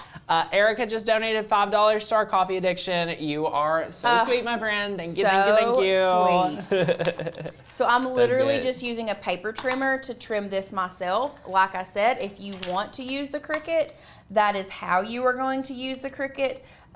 This is just going to be faster for me today. So we're just going to use our paper trimmer to trim the edges of our beautiful design. Does anyone have any questions so far? Well, I am ready to see this canvas get busted up. Who else? I'm so excited. It's gonna be so much fun. What printer are you printing on? I printed on a Canon TS9500. Yep, we love it. Regular paper, yes, Jerry, regular paper. So now what we're gonna do, I'm gonna move this canvas over to the side. We are going to kind of do the same thing that we did at first with our paper. We are going to bring our paintbrush back in, and I'm going to make sure that it gets washed out. I was letting it soak. I think I put too much water in my little thing. It's okay. We're just going to be very easy. You can make beautiful sun catchers with your printer and Cricut from those stained glass files. Yes, Donna. I used to make, this would be a great summer craft for your grandkids, perler beads in a pan, like a little 9-inch round dish. You just put is it perler beads that you can melt? Yeah, perler beads in there, and then you can melt them and see through them. They're, you know, not the perler beads, but the pony beads? Pony beads, thank you, thank you. No, but perler beads are made to melt as well. That is true, but they do not see through glass. No. So, anyway. Love it, love it. Okay, I'm trying to get all the green out of my brush because I didn't bring another brush, but it's all good. We've almost got it. I think it's more so the water is green and not the brush is green at this point. Okay. So now what we're gonna do, once again, I'm gonna move my water out of the way because if I don't, you all know me and you know I'm gonna spill it. Like it's gonna be a spillage. I hear you. So I'm going to put a base layer of my Maker's Magic down on my flat canvas now. Love it. Don't come at me if we see a few streaks of green. This is just the adhesive, the glue that ties it all together, okay? And I didn't have enough water. So now that we've got a pretty decent layer on there, I'm going to center it. And then after I have it centered, and it looks like I didn't put enough down here. Let me come back over here and add some down here. Kelly, we have used Snap Mat. I do not recommend it. It is very unreliable. It's just hard to actually get it to truly snap. And I feel like we're in a very well lit area. You know what I mean? Like I just don't get it. Yes. So what I'm doing now is I'm taking the heel of my hand and I'm just tacking this down to the edges. You can see like it's still curling up over here. And then after I'm done with that, I'm just going to give this a good little, just a nice even coat of Maker's Magic. Yeah, I love it. And you do want to try your best to get any of the seams out. Beautiful.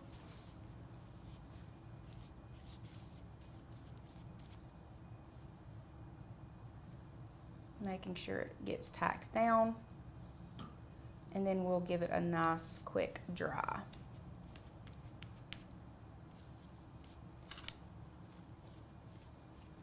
And this part's super simple. Oh yeah. Sticker paper would work great for this as well. Sticker paper would be amazing.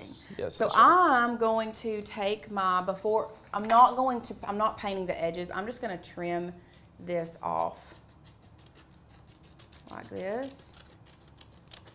And I'll thought about wrapping it, but like I don't think I want to. For some reason, I feel like I got a lot of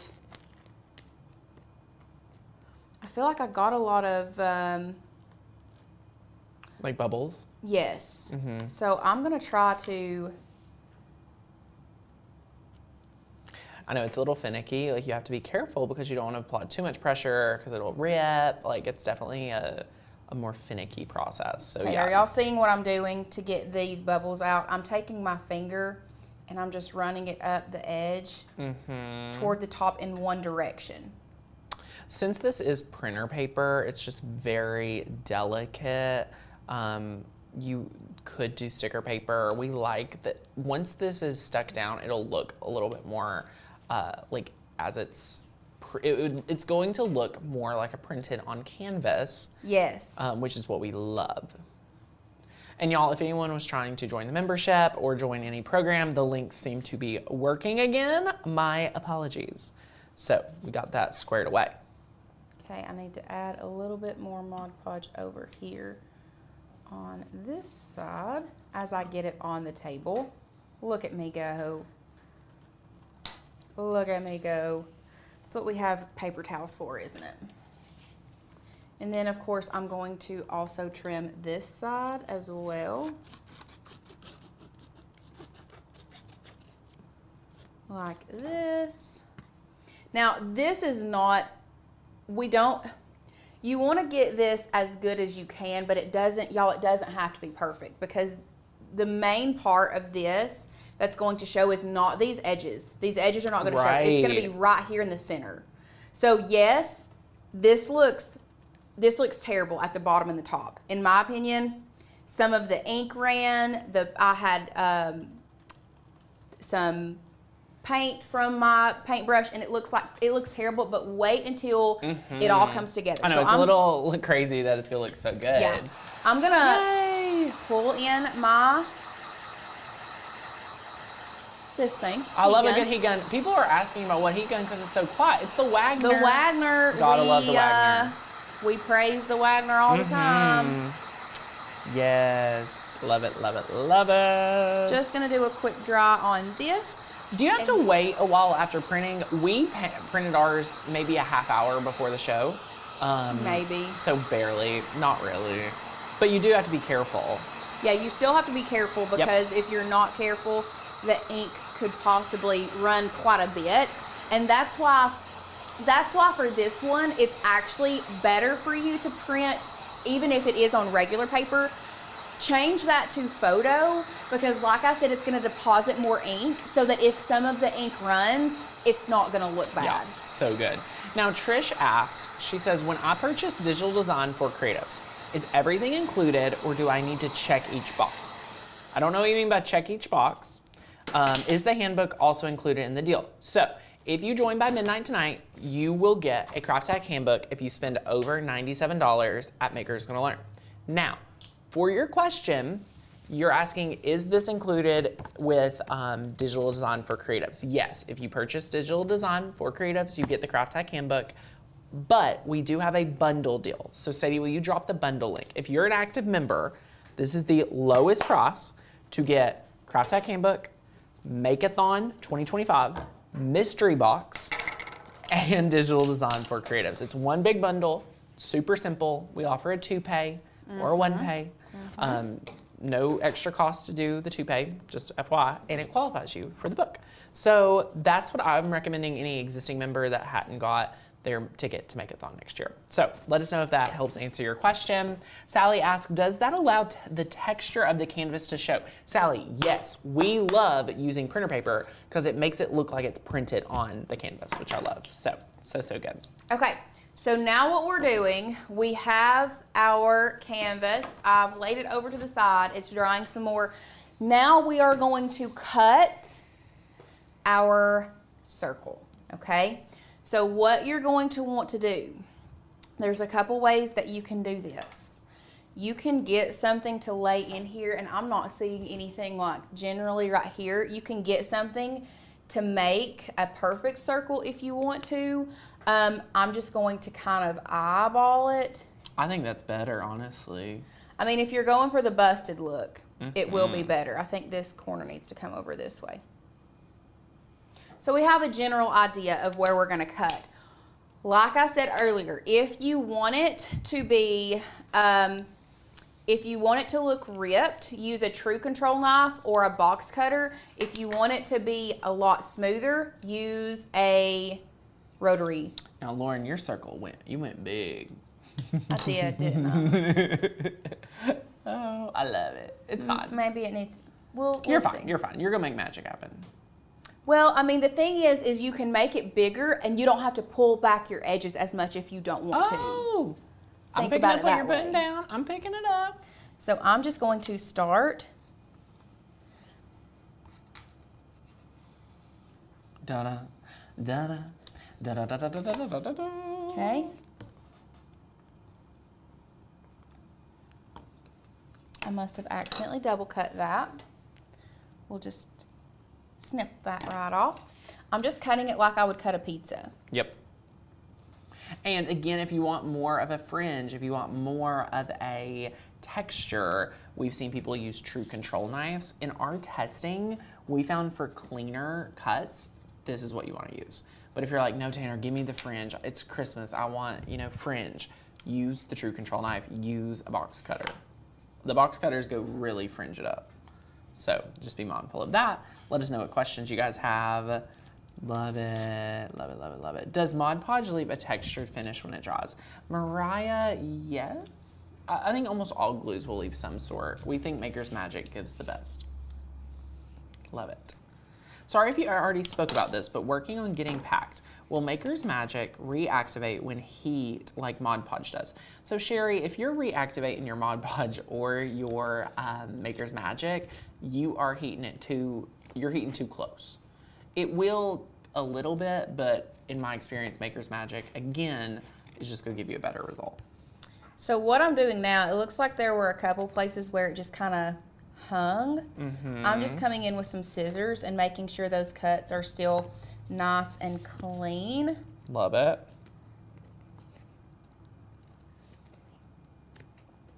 like this. Beautiful. Yay. And now before I turn it over and glue those down, I'm going to bring in my other canvas and I'm going to flip it upside down, and I'm going to add my hot glue around here, and I'm going to glue this bad boy down. I'm going to Look at this. Look at it, y'all. It's coming together. Oh no, I'm running out of a hot glue gun. Polyacrylic would work great for this project. Yes, yes, yes, yes. You'll love it. Got our hot glue. We're popping that canvas in. Da-da, Now, da-da-da-da-da-da-da-da. and what we can do is my Christmas tree is a little more up this way, and I want to make sure I see the star for sure. Smart. I'm just going to take my scissors and kind of start nipping away at the corners right here, but Right. not a lot. Kind of have to be careful how far you go, and I think I'm just going to go ahead and start tacking this down Yep. so that I don't cut too much somewhere else. Exactly. So you want to start and kind of get an idea. I would suggest putting the hot glue on the tip and not on your canvas. That way you can position it exactly where you want it. Just kind of hold it down. Right. Here we go. And you can even like curl it up a little bit if you wanted to, like this. I think is really cute. You can put it around the edge, which we'll do on this one. We're just adding the hot glue to the corner and then tacking it like this around the edge of your canvas to give it more of a 3D effect if you wanted to. You can change the direction of how these are tacked down. So many different ways that you can do it. Now, I do want to bring this down just a smidgen, like that. So it's not as much of a circle now. It's kind of more of an oblong shape, which for this one worked. Could you use just a piece of cardboard instead of the inner mat if stretched mat is a funny size? You totally could. You can definitely get creative with it. Oh So yeah, you don't. what I would do, this is my hot take, if we're trying to think of solutions, guess what? I think what it would have been even easier is a cut up cereal box. Like, because that way it's not even the canvas texture, you know what I'm saying? So, it is looking adorable. I've got to get up and kind of take a look at it. Oh my gosh, guys, the pop of the green. Is it not cute? And then you've got this. Then we're gonna take that heat gun to get all of these hot glue gun strings to go bye-bye. Oh yeah. Lauren. Look the how tree. cute. I love it. I love the larger size too. Compare them next to each other. Like, oh my gosh. So here they are side by side. So the tester one, we kind of crinkled up our own paper. Yes, so let's talk about this. This tester one, this on the front is actually cardstock paper. Not recommended. Not recommended. Courtney did this one. She said it was so much harder having paper on the front and paper on the back that you would be better doing a thinner, whether it's tissue paper or paint or napkin. That's what you want to put on the outside of your canvas, and then paper on the inside. But y'all, I'm not even playing around with you. This paint is kind of it. I mean, in my opinion, the paint is it. So now what he was talking about with using our heat gun to get away the little strings, we can take this, just heat up these strings, and just kind of pull them away. Yeah, it's incredible. It is incredible. Incredible. Doesn't take much. And that's Not at it. all. Not at all. It is Look how so good. Congratulations, y'all. Who is ready to make? I'm gonna first of all show you guys, because we tried to get pictures of this for the thumbnail and it was just not, it wasn't showing up right. I even had Sadie retake photos. Like the first ones were good, the second ones were good, and I was like, listen, you can't tell like how good this looks. So we'll go overhead. Let me get it so it's like where I want it to be. Here, I can just pop this off. Okay, so we're actually creating these little flowers, and then we're putting them inside of these ornament balls that kind of cut down the middle, which I think is so cool. We're gonna add some velvet ribbon with this beautiful, y'all, we use this vinyl for everything at Christmas time. The vinyl brand is amazing. I don't know why we keep saying, let's get more vinyl from that brand, but we don't. But we're gonna link that below for you guys as well. And you know what? I need to grab this ribbon out of the... I can go grab it. Okay, I don't know why, because it was in here, and then I took it out, and then, okay. I think it's because we use it for something else. Like we had it all prepped for this, and then we use it for something else. Yeah, so you're just gonna need some ribbon. You're gonna need one of these plastic ornaments. They're just, you can get these at Hobby Lobby. You can order them on Amazon. And then I've got some clear fishing line here. You are gonna need some cardstock. We are, of course, using our Ashley Falco cardstock, which is the Celebration Warehouse cardstock. Our favorite around here is this. We will not use anything else unless we just cannot find the color from her, but she has a wide, yeah, there's that one, sorry. There's that one, but there's a whole roll of it in there. That's why I took it out, because I was like, that's too little. Okay, so we're gonna be using red cardstock. Actually, I think I wanna make a pink rose. I don't know. I've been really wanting to make a pink one of this and do like a baby's first Christmas ornament, because you can do these for so many different things. And then this is the vinyl that I'm talking about. You really don't need a lot, okay? Like we've got this little tiny piece because we're just putting a little bit of vinyl on the edge of the ribbon. This is like a bronze metallic. It's gorgeous. Like I don't know if it's translating for you guys. We use this vinyl on the Santa's Magic Key Craft we did a couple Christmases ago, and I'm obsessed. It's my favorite. And then I've got these paper. These are made for fondant. And are those the fondant tools, or are those the actual paper tools? Like those I think those are the more expensive ones that actually came from Amazon. Yeah, because I'm pretty sure when Ashley Falco was here, she ordered them or told us which ones to order. Yes. So these are used for fondant sometimes, but they have specific paper ones, and I think that's what these are. But if you just have the fondant roller balls, then you can use those too. So these are used to like curve the flower petals and make them look more realistic. And they come in a variety of sizes. So if you're using bigger or smaller flowers, you have options. And then this is actually our heat press pad, but it works really good for what we're doing. If you don't have a heat press pad, you can use a mouse pad, anything like neoprene that has some thickness and squish to it. The Cricut Easy Press mats are great for that. Yeah, that's a good idea. If you've got an Easy Press mat, grab that. Honestly, anything that's got a little bit of give. This one's great because it has give, but it's firm. So you need some give, but it needs to be firm because you don't want it to be like super squishy, and then it'll bend your paper. It's like you don't want it on a pillow. Right. But you don't want it on a marble slab. Right. You need to have a little bit of something. It has to be a little bouncy. Yeah, a little bounce to it. And then I've got just this green, this is just a raw edge velvet ribbon. We've used the crap out of this ribbon. We use it for so many different crafts. Tanner and Courtney decorated their house with this for Christmas last year too. And then I've got a pencil. Now you don't have to use a pencil, just something that is round that you can curve your petals around. And this will make more sense once we start getting into the tutorial and all that. So just something that you can curl your petals around. So this is going to be perfect.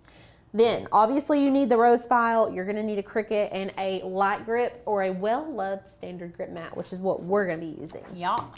So I will say this. Carol said, anyone else like me and want to give away all my current cardstock and invest in some, quote, new Ashley Falco cardstock? I'm just tired of what I have. Carol, do it. We literally did that. We had a cardstock that we had had for years at this point. And when we married Celebration Warehouse, when we married that brand, that's when we were like, okay, we'll keep a couple of these colors that are really good that they don't have for Celebration Warehouse, or that Celebration Warehouse doesn't have yet. But yeah, we're just gonna get rid of all of our old stuff. Yeah, pretty much. But I will say this. It can be a tax write-off for us, maybe not as much for you. But you know, use your scrap stuff for like practice cuts and things like that.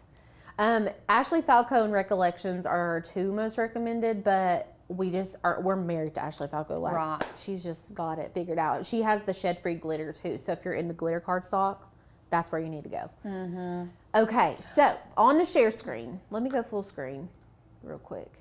So we are on the canvas in Cricut Design Space. I've been filming. I'm sorry if I sound like spaced out. When I film a lot before we do a live stream, I'm always like, what's going on? I know. I'm going to go to our website. We're going to go get our flower file to start with, okay? So we're going to go to makersgonnalearn.com. If you're brand new to the live stream or brand new to our channel, this is our website. What? Shannon said, we have a place that takes donations of craft supplies and you can, quote, thrift buy from them. A thrift craft store, get out of here. I would right literally, now. I don't know what I would Right do. now, get out of here. That's actually like really genius. Why do we not have a craft thrift store? I don't know. Like, if anything ever happens, Maker's Gonna Learn, that's where you can find me and Lauren. You We're will gonna find open me up and a Alicia. craft We're gonna thrift have store. a craft thrift store with a store. With an actual cute store. Who knows what we'll do?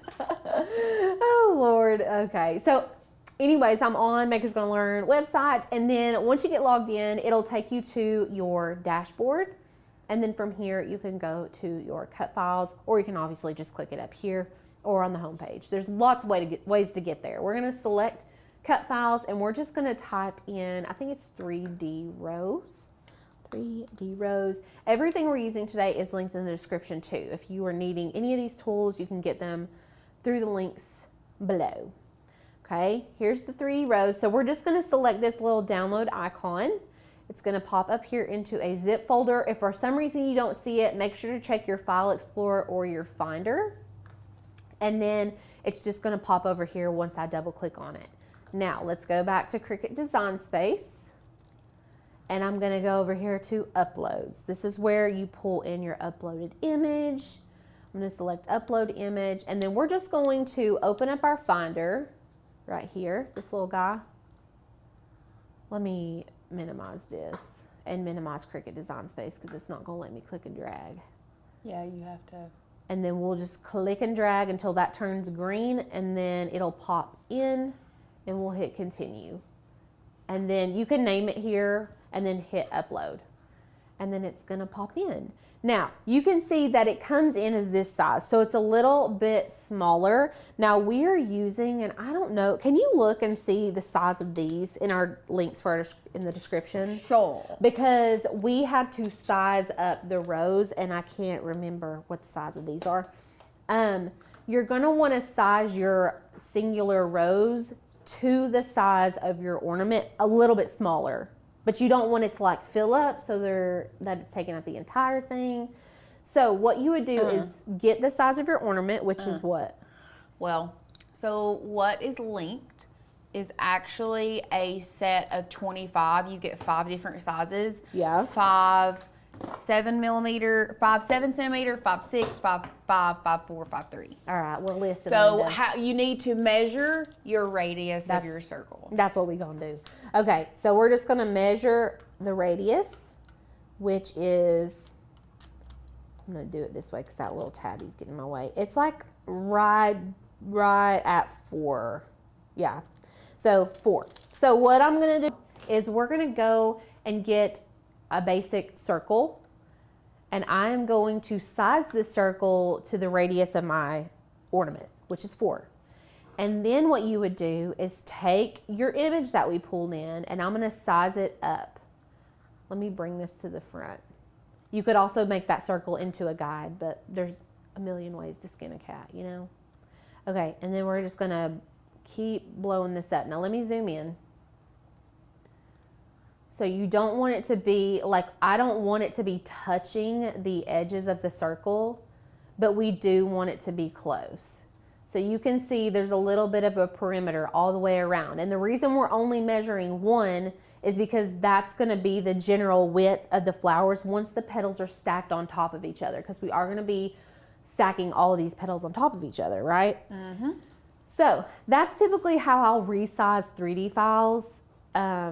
But yeah, just a little, it's different for each one really too. You just have to kind of measure, and it looks like it's about the same size for those two. So I'm gonna delete all this. We don't need any of that. But you are going to need to duplicate how many you need for this particular project. So we actually are going to need a set for one rose and then a set for another. So altogether, you're going to have 12 of these flower shapes. All right. So we've resized them. That's all we need to do. The next thing we're going to do is go to Make It. And we're going to need to cut all of our flowers out. So I'm going to go ahead and I'm going to do pink since we have the pink. I just think this pink is so pretty. I do. I love that pink. I know. I love it. If I'm quiet, I'm so sorry. I'm over here looking at this Propagate Studio Craft thrift store. Oh, did somebody send a link for it? No. Shannon said you could just Google the name, and so I've Googled the name. So they have an online store? Private events, workshops and events, and art supply thrift shop. That is such a cool idea. They are at max capacity with fabric. Of course They would are. love for people to donate.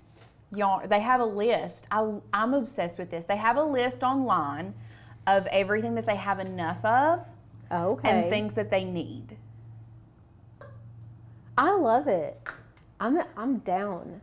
Who's opening one? All donations, it says, anyway, there's like stuff, your donations have to be like free of pet hair. Right. Free of water damage, no smoke or, stuff like that. Karen's asking, was it the diameter or the radius? It was the radius. It was all the way across. Yeah. All the way across. That is the diameter. So the circumference Is all the way around. The diameter, the radius is half of the It's half, diameter. so I'm it is the sorry, it is the diameter. diameter. You're right. You're right. Thanks, Karen. Thank you. Okay, so base material. We're going to use medium cardstock. I always cut Ashley Falco on medium cardstock. Even her glitter works with this cut setting for me. And then we're just going to be using a fine point blade, and we're going to load this guy in. I'm hoping that mat's sticky enough. I don't trust, but you know what? We're just going to cross our fingers. So that's going to cut out. While that's cutting, I'm trying to think. Well, we'll just let it cut. We'll let it cut for a minute. We can actually open up a new window and we can make our little text. So I'm going to go up here to File, New Window. Did you guys know you could do this? This is in the 20 hacks under 20 minutes video. Was it? Oh, that was rapid fire. I went back and tried to count because I got confused with some of my hacks and quit counting them in the video. Yeah. Just a little tidbit. I think there's only 19 in there. It's okay. We forgive you.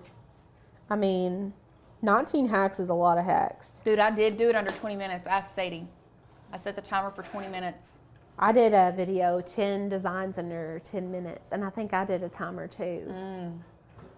It's stressful doing that. It was very stressful. Okay, this is a 2-inch ribbon. So in Design Space, I'm creating a rectangle that is 2 inches wide. And we're gonna make it 4 inches. You guys know what I mean. It's 2 by 4. I'm gonna turn it sideways and we're gonna change this to green just to really get a visual. And I'm gonna zoom in so I'm not working from 1,000 feet away for y'all. Sorry. Okay, then from here, we're gonna need to add in a text box. Of course, it's nowhere to be found. And this is where you're gonna type in what you want on your ribbon. So we can do babies. Let's do babies. Babies. First Christmas. So we're not doing memorial. We're doing a baby's first Christmas. It can be a memorial. Well, the only reason I'm doing it is because I'm cutting it out of the pink cardstock, and I feel like that's more baby's first Christmas. But we can do a memorial. No, it's fine. Do baby's first Christmas. Okay. So y'all put whatever your heart desires, you know?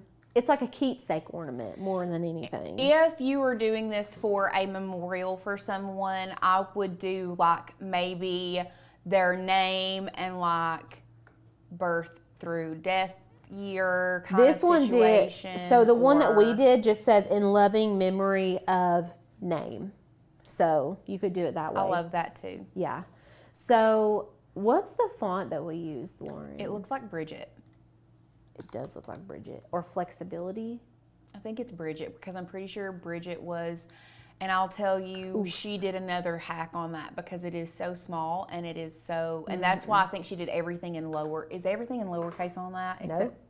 Nope. Okay. No, and I actually recut this and did not do that, what you were saying, because that vinyl is so amazing.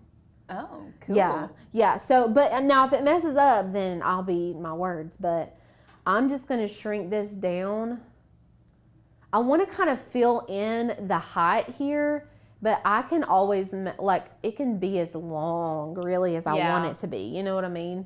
So, like, let's see.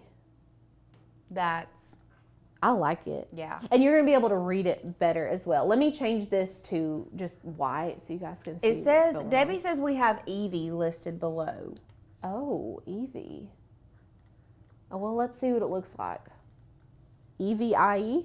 EVIE. Yes. Let's go to our website and look at that font. I'm going there right Why? now. I don't know that name. I think it's a new one. It is.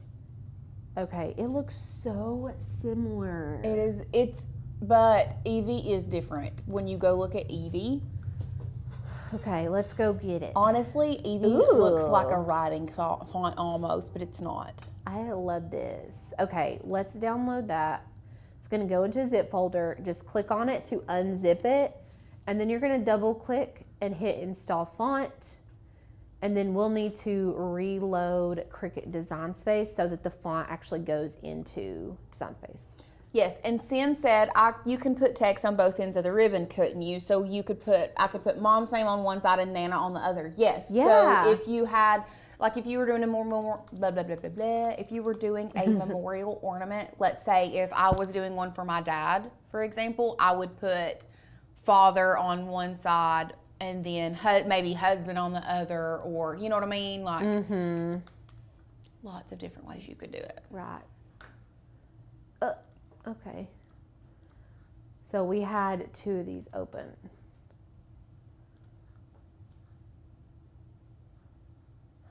Okay. I don't know what this screen is. It says flower, but there's nothing on it. So I don't know. I'm going to just close that out. Yes. All done. I'm not sure what happened there. It's fine. Okay. So let me pull in a square. Let me zoom in. And this is going to be 2 by 6. 2 by 6. 6 by 2, technically. Okay, and then we'll get a text box. And Evie should be downloaded now. Let's go see. Did I reload already? But you didn't reload that screen. You're going to have to save.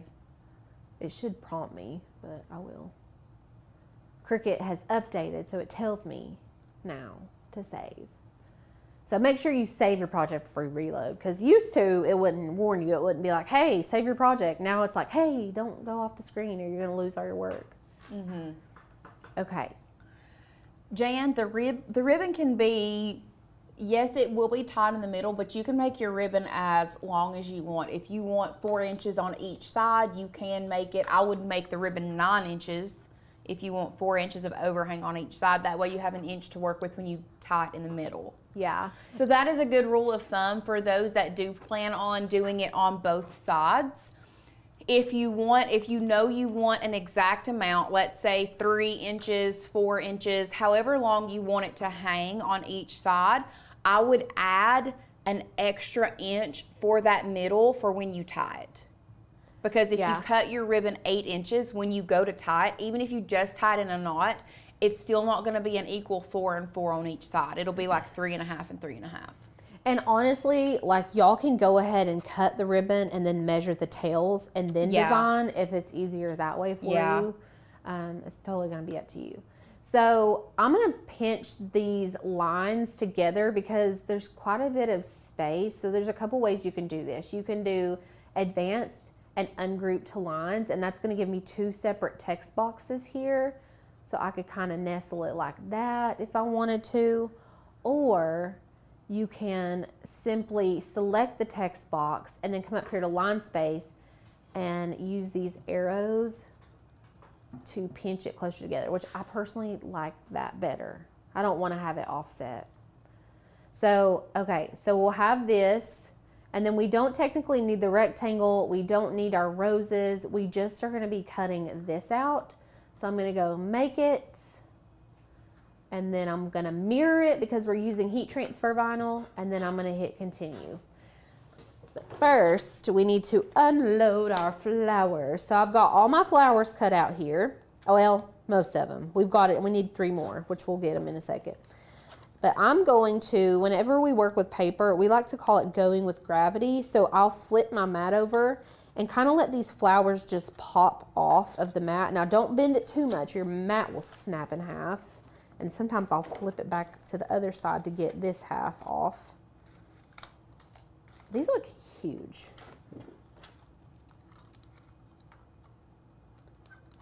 I mean, maybe I did it perfectly, but they're like, yeah.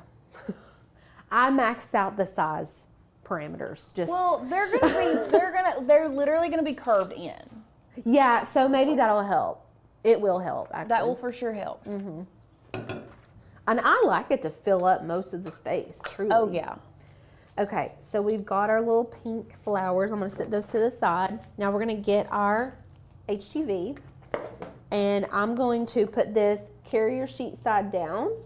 And so that means this side goes down. If you're unsure which side is your carrier sheet, you need to take a weeding tool and kind of pick up the corner. You need another mat.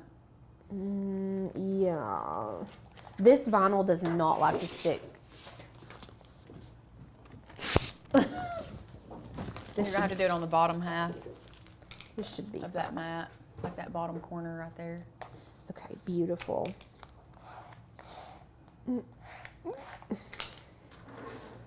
Give me some tape. Yeah. I don't trust Give it. me all the tape. Okay. If you're worried about your vinyl moving, just tape it. Just tape it down. We tape it down all the time because we have trust issues. Okay, and then I just kind of put it as close to the edge, especially when you're working with really intricate designs. Okay, that should be perfect. And then you want to load this into the top left. So if we can come over to the Cricut screen, you can see I put it, even though I put it at the bottom right of the mat, I'm putting this vinyl in head first, okay? So then in the share screen, we're going to select Everyday Iron On. And then we're just going to load it in. Beautiful. I don't know how this green and bronze is going to look. But I don't think we have What do any you more mean? velvet ribbon. That's green and bronze. Yeah, with the pink. Oh, I like it. You think it'll be fine? Yeah. Don't be coming at me, Cricut. Did you hear it? Yeah, I did. Okay. Now, is it a typical choice, like color combination? No, but I really like it. I like, ooh. It's giving preppy, like varsity vibes for me, like green and yeah. pink. I love the green and pink. I just don't know about the bronze, but I love this vinyl so much, honestly. I don't even care because I love it. Why is it making weird noises? I don't know. Okay, while that is cutting, I am going to put on another sheet of pink because we still need to cut out 3 more of our flowers. And then we're about to get to making. And y'all, I didn't mention it, but you need a hot glue gun. So make sure you've got your hot glue gun on and warming up while we are getting everything prepped. I want to discuss this while you are doing that. Jan Ashburn says, is it worth being a member if I live in the UK? Jan. Oh, girl, yeah. Oh, girl. Yes. Or I say, oh, girl, I'm assuming. I'm so sorry. I shouldn't assume anything about you. I don't know you. But I would love to be your friend in our Facebook group, in our membership. Yeah. Because our membership is for anyone who is crafting. Yeah. Anyone who wants to learn how to craft, anyone who wants to learn how to use their die cutting machine. Our membership is worth it. That is our bread and butter. That is our heart and soul, is our membership. if you think we give you a lot of information here on the YouTube channel, which we do, we give you 10 times that inside the membership. Absolutely. On top of thousands of cut files, hundreds of fonts, all the stuff that you need to truly be successful with your die cutting machine. So if you are curious if this would be for you, because Jan, all of our stuff is pretty much internet based, which can be, we truly have members from all across the world. We really do. Okay. And you can join us for $1 right now and try it out. See if you like us. You don't have to fully commit. But if you do, if you decide, yes, this is the route that I want to go, we can hook you up. Yeah, girl. Or yes, Jan. Okay, so I'm weeding. I'm going to weed out the parts that I don't want. Now, like we said, this font is a very delicate, so you have to be super careful. Yes, and people are commenting on this mat. So this is just an extra mat that we have laying around here. Do we suggest you use a fabric grip mat for HTV? No. Can It's you? like- Yes, it's just stickier. But this HTV specifically has a very hard time sticking down to like a regular mat, and we don't know why. Some vinyls I've noticed just do that. It's like the carrier sheet doesn't want to stick. Yes, so you do have to have a stickier mat. So we just grabbed it because it was over here on our little side table that you guys can't see, and I just handed it to her. It is a Do Halo brand. We use these for a second. We've used a couple of them. Let me just say, I still don't think even. What are your thoughts? I personally don't think they beat Nikapa, even with the Nikapa not being as good as it used to be. Yeah, I agree. still don't think that they beat Nikapa. I agree with that. So it's not an alternative for Nikapa. We are trying to find a good alternative for you guys, though, because Nikapa is slacking. I mean, if we're being really honest. Not according to Tanner, though. Well, Tanner can use Nikapa if he wants to. Sorry, I will not talk to you. You are concentrating. Hardcore. I can't breathe. Do you want me to do that while you do something else?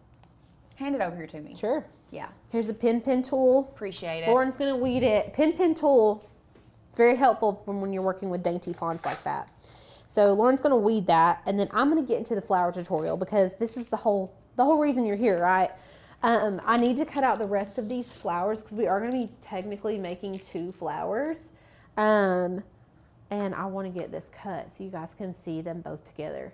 Okay, so we're going to open... I'm going to hide our baby's Christmas. We're going to open one of the eyes on our flowers. And we really just technically need to cut 3 more flowers. So I'm going to hide 3 of these to save some cardstock, you know? Okay, so can you explain to me why we only need 3 more? So the first one, it cut out 9. And then, yeah, it cut out 9 on our first round. Okay. So, and we need...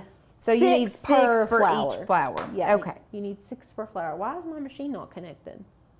Please connect. So here in a second, after it's all cut out, we're going to like bring it back in because I'm about to show you guys how to do these flowers. Get your notebooks out. Take you some notes. I had to take notes when I did it because it's not like super hard and really not even that detailed, but like, you just got to be able to do it in the order that you need to do it in. You know what I'm saying? Mm-hmm. Okay. And then we're going to hit go. It's going to cut our 3 flowers out. And what I'm going to do, we're going to do 1 flower at a time.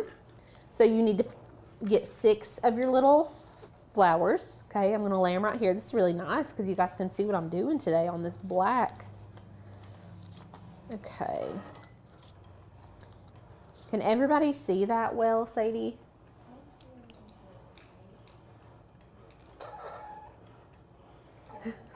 Okay, sorry, that sound is awful. Okay, so we've got our hot glue gun heating up. You're gonna need your pencil or whatever you've got to curl your petals. And we are gonna go ahead and start working on this. I'm gonna pull these petals off really quick and kind of sit them to the side. So hopefully this doesn't seem all over the place, but y'all, this is how we work when we're cutting projects that have multiple projects in like within them, and that's just how my brain works. I don't know. I'm like, why wait? You know? Why wait? Like when you can be working on other stuff. Okay, I'm gonna move this keyboard so it's like out of my way.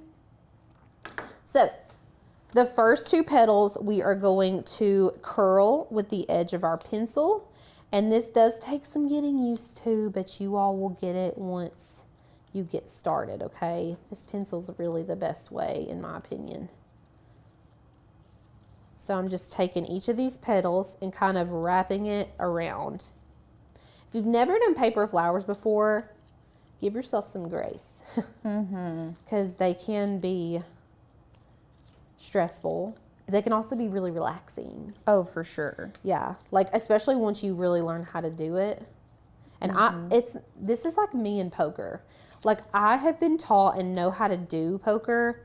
Know how to do. And know how to do paper flowers, but every time I do it, I'm like, wait, how do I do it again? But this is, you know, you'll get it. I love making paper flowers. I would make them all the time, honestly. My craft of choice. What would y'all's craft of choice be? Like, just your random, I want it to be a Cricut craft, not sublimation. Like, what Cricut craft specifically would you like to make? Like, is it cards? Is it flowers? Is it signs? I don't know. Tell me your favorite in the comments. Okay, so we've done two curled with the pencil, and then we need to stack two and curl the petals like this. Okay. So, but this time we're only going to curl every other petal up to start, okay? So we've got two flowers stacked. I'm gonna curl this one. We're gonna skip. We're gonna curl this one. We're gonna skip. And then we're gonna curl this one. And then you're gonna take your flower, flip it over, and we're gonna curl the ones that we didn't curl the first time. We're gonna curl those up. Okay, so this is how we give our flower some dimension. So skip and curl. So instead of bend and snap, we're skip and curl. Skip and curl. And then we're gonna do the same thing with the next two flowers. So stack them on top of each other. We're gonna curl two petals, skip, curl two, and if they kind of come apart, you can just realign them as you go. Skip, and then do this one. Okay, so people are saying cards, card decals, flap 3D paper flowers, shadow boxes, t-shirts, 3D projects. Yeah. 3D projects are fun, really. Yeah. T-shirts, I mean, that's just like a classic for That's me. a classic. It is a classic. That's a classroom classic. Classroom classic. Okay, and then this is where we're gonna start pushing the middles of the petals up. So I'm gonna just sit these up here, okay? We're gonna do one at a time. So I've got my little flower situation here. I'm trying to see which one of these fondant tools that I need to use. So part of me thinks like, I want like a mid-range one. So we're on this squishy mat, right? You're gonna take that fondant tool and we are going to roll it around in the middle of our flower. I think I need a bigger one. I think I just weeded the actual thinnest font that I have ever seen cut on a In your Cricut. life. Listen, this is one of those things that you get good at the longer that you do it. So we're literally just taking our fondant / paper roller and we're rolling it in the middle. But then now that it's kind of bent up, we're going to kind of push all of these together. Y'all ever looked at the middle of a rose? That's what we're making here. So we're making the middle portion that's kind of all rolled in on itself. You're gonna have to be very careful with this when you iron it on, because like it's not, part of this is not even sticking to the transfer sheet anymore. Okay, that's okay. See what I mean? Like right here at the B. Oh yeah, it's okay. Just be gentle. Oh, it's pretty. Okay, look, Lauren weeded. I don't know if you guys can see that well, but okay. So we'll get that here in a minute. Somebody literally just said something about your Stanley a while ago. what about that? It was in a bad spot. Nope. That it broke. I see that. It's a knockoff. You will catch me buying a knockoff Stanley. Anyways, that's unfortunate. Anywho. Okay, so I'm just rolling it up a little bit more because it's not. I want it to nestle inside there. I need it to like really. You know what I'm saying? It needs to be the bud. Give me your money. Have you seen that? Give me your money. Yeah. Give me your money. Y'all, we did this. I don't know if you guys are on TikTok, but there's a prank, and it's not even funny if I explain it, but we did the prank to my dad, and I felt awful. I'll never do it again. Okay, so we're rolling up our flour, so it looks like that. It's going to kind of fall apart, but that's okay. Okay, we're going to get back to that here in just a minute. Okay, we're going to repeat this with the next flower, but this one's going to be a little less rolled up than that one, because you know in a rose it's like really tight in the middle and it kind of expands and then flowers out at the edges. So we're gonna pinch this one together, but not as hard. So you can see now this would like nestle right down inside of there. You see what's happening? It's like the magic's unfolding in between our eyes. The magic's unfolding in between her. Somebody come get me. Somebody come get her. Okay. Kathy, you can use a Cricut heat press mat. That's what we were talking about earlier. Like, if you don't have one, this is our heat press mat, actually. Fun fact. Fun fact. But you can use a mouse pad. I feel like everyone has a mouse pad, right? Or maybe you don't, because it's like 2024 and everyone has laptops. I don't know. A mouse pad would work well, or something neoprene. Okay. Now what I'm going to do, I want this to stay more. So I'm just going to keep trying to, like, fold it into itself. I would probably glue it. I'd add a little dab of glue. Yeah, I may do that. Hold on. I think you about have to. I'm just pushing it together a little bit. Okay, what I'm going to do is add like a little baby hair of glue right there. So while it's kind of pushed together, I'm going to add some glue. And that's why these precision tip glue guns are the bomb.com. Truly. Okay, and then I'm going to add some glue here too. While you're doing that, I'm just going to take a gander at this one, just because I want to. Take a look at the middle of it. Okay, so this is like kind of what we're getting right here. Can y'all see that really good? Okay, and then we're going to glue this one in the middle here. Oh. And I really want this to be more. I see that. Okay, so then I'm going to put glue on the bottom of that inside section, and we're just going to tap this right. We're going to attach it right here in the middle of this one. It's already forming. Isn't this so fun? I know. I love making flowers.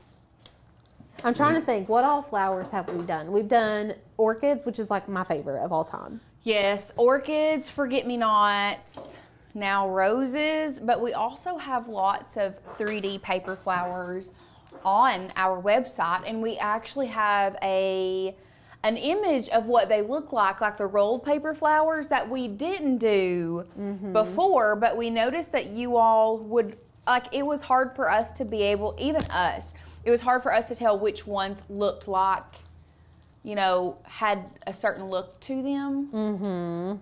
So that is why it is now on our website that it shows you a picture of what it looks like. We have lots and lots of paper flowers. Yes. Okay. So we've got this one right here. So what I'm doing is taking the three that were kind of concave, and the ones that are dipped in, and I'm bringing them together in the middle.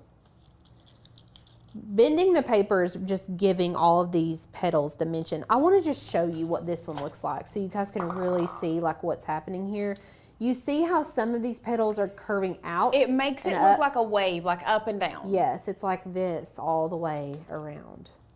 Okay, so we have brought these in. Now we're going to take the flower and we're going to rotate it. Okay, so it's kind of in the window of the flower, right? Yes. So I'm just going to put a little dab of glue. And we're going to push that in. Okay. Then we'll do the same thing with this one. So we took them apart and then you're just going to put them in the windows.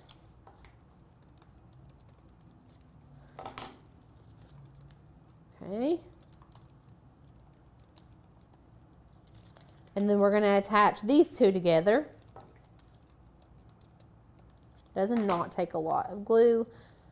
I'm going to put them in the windows again.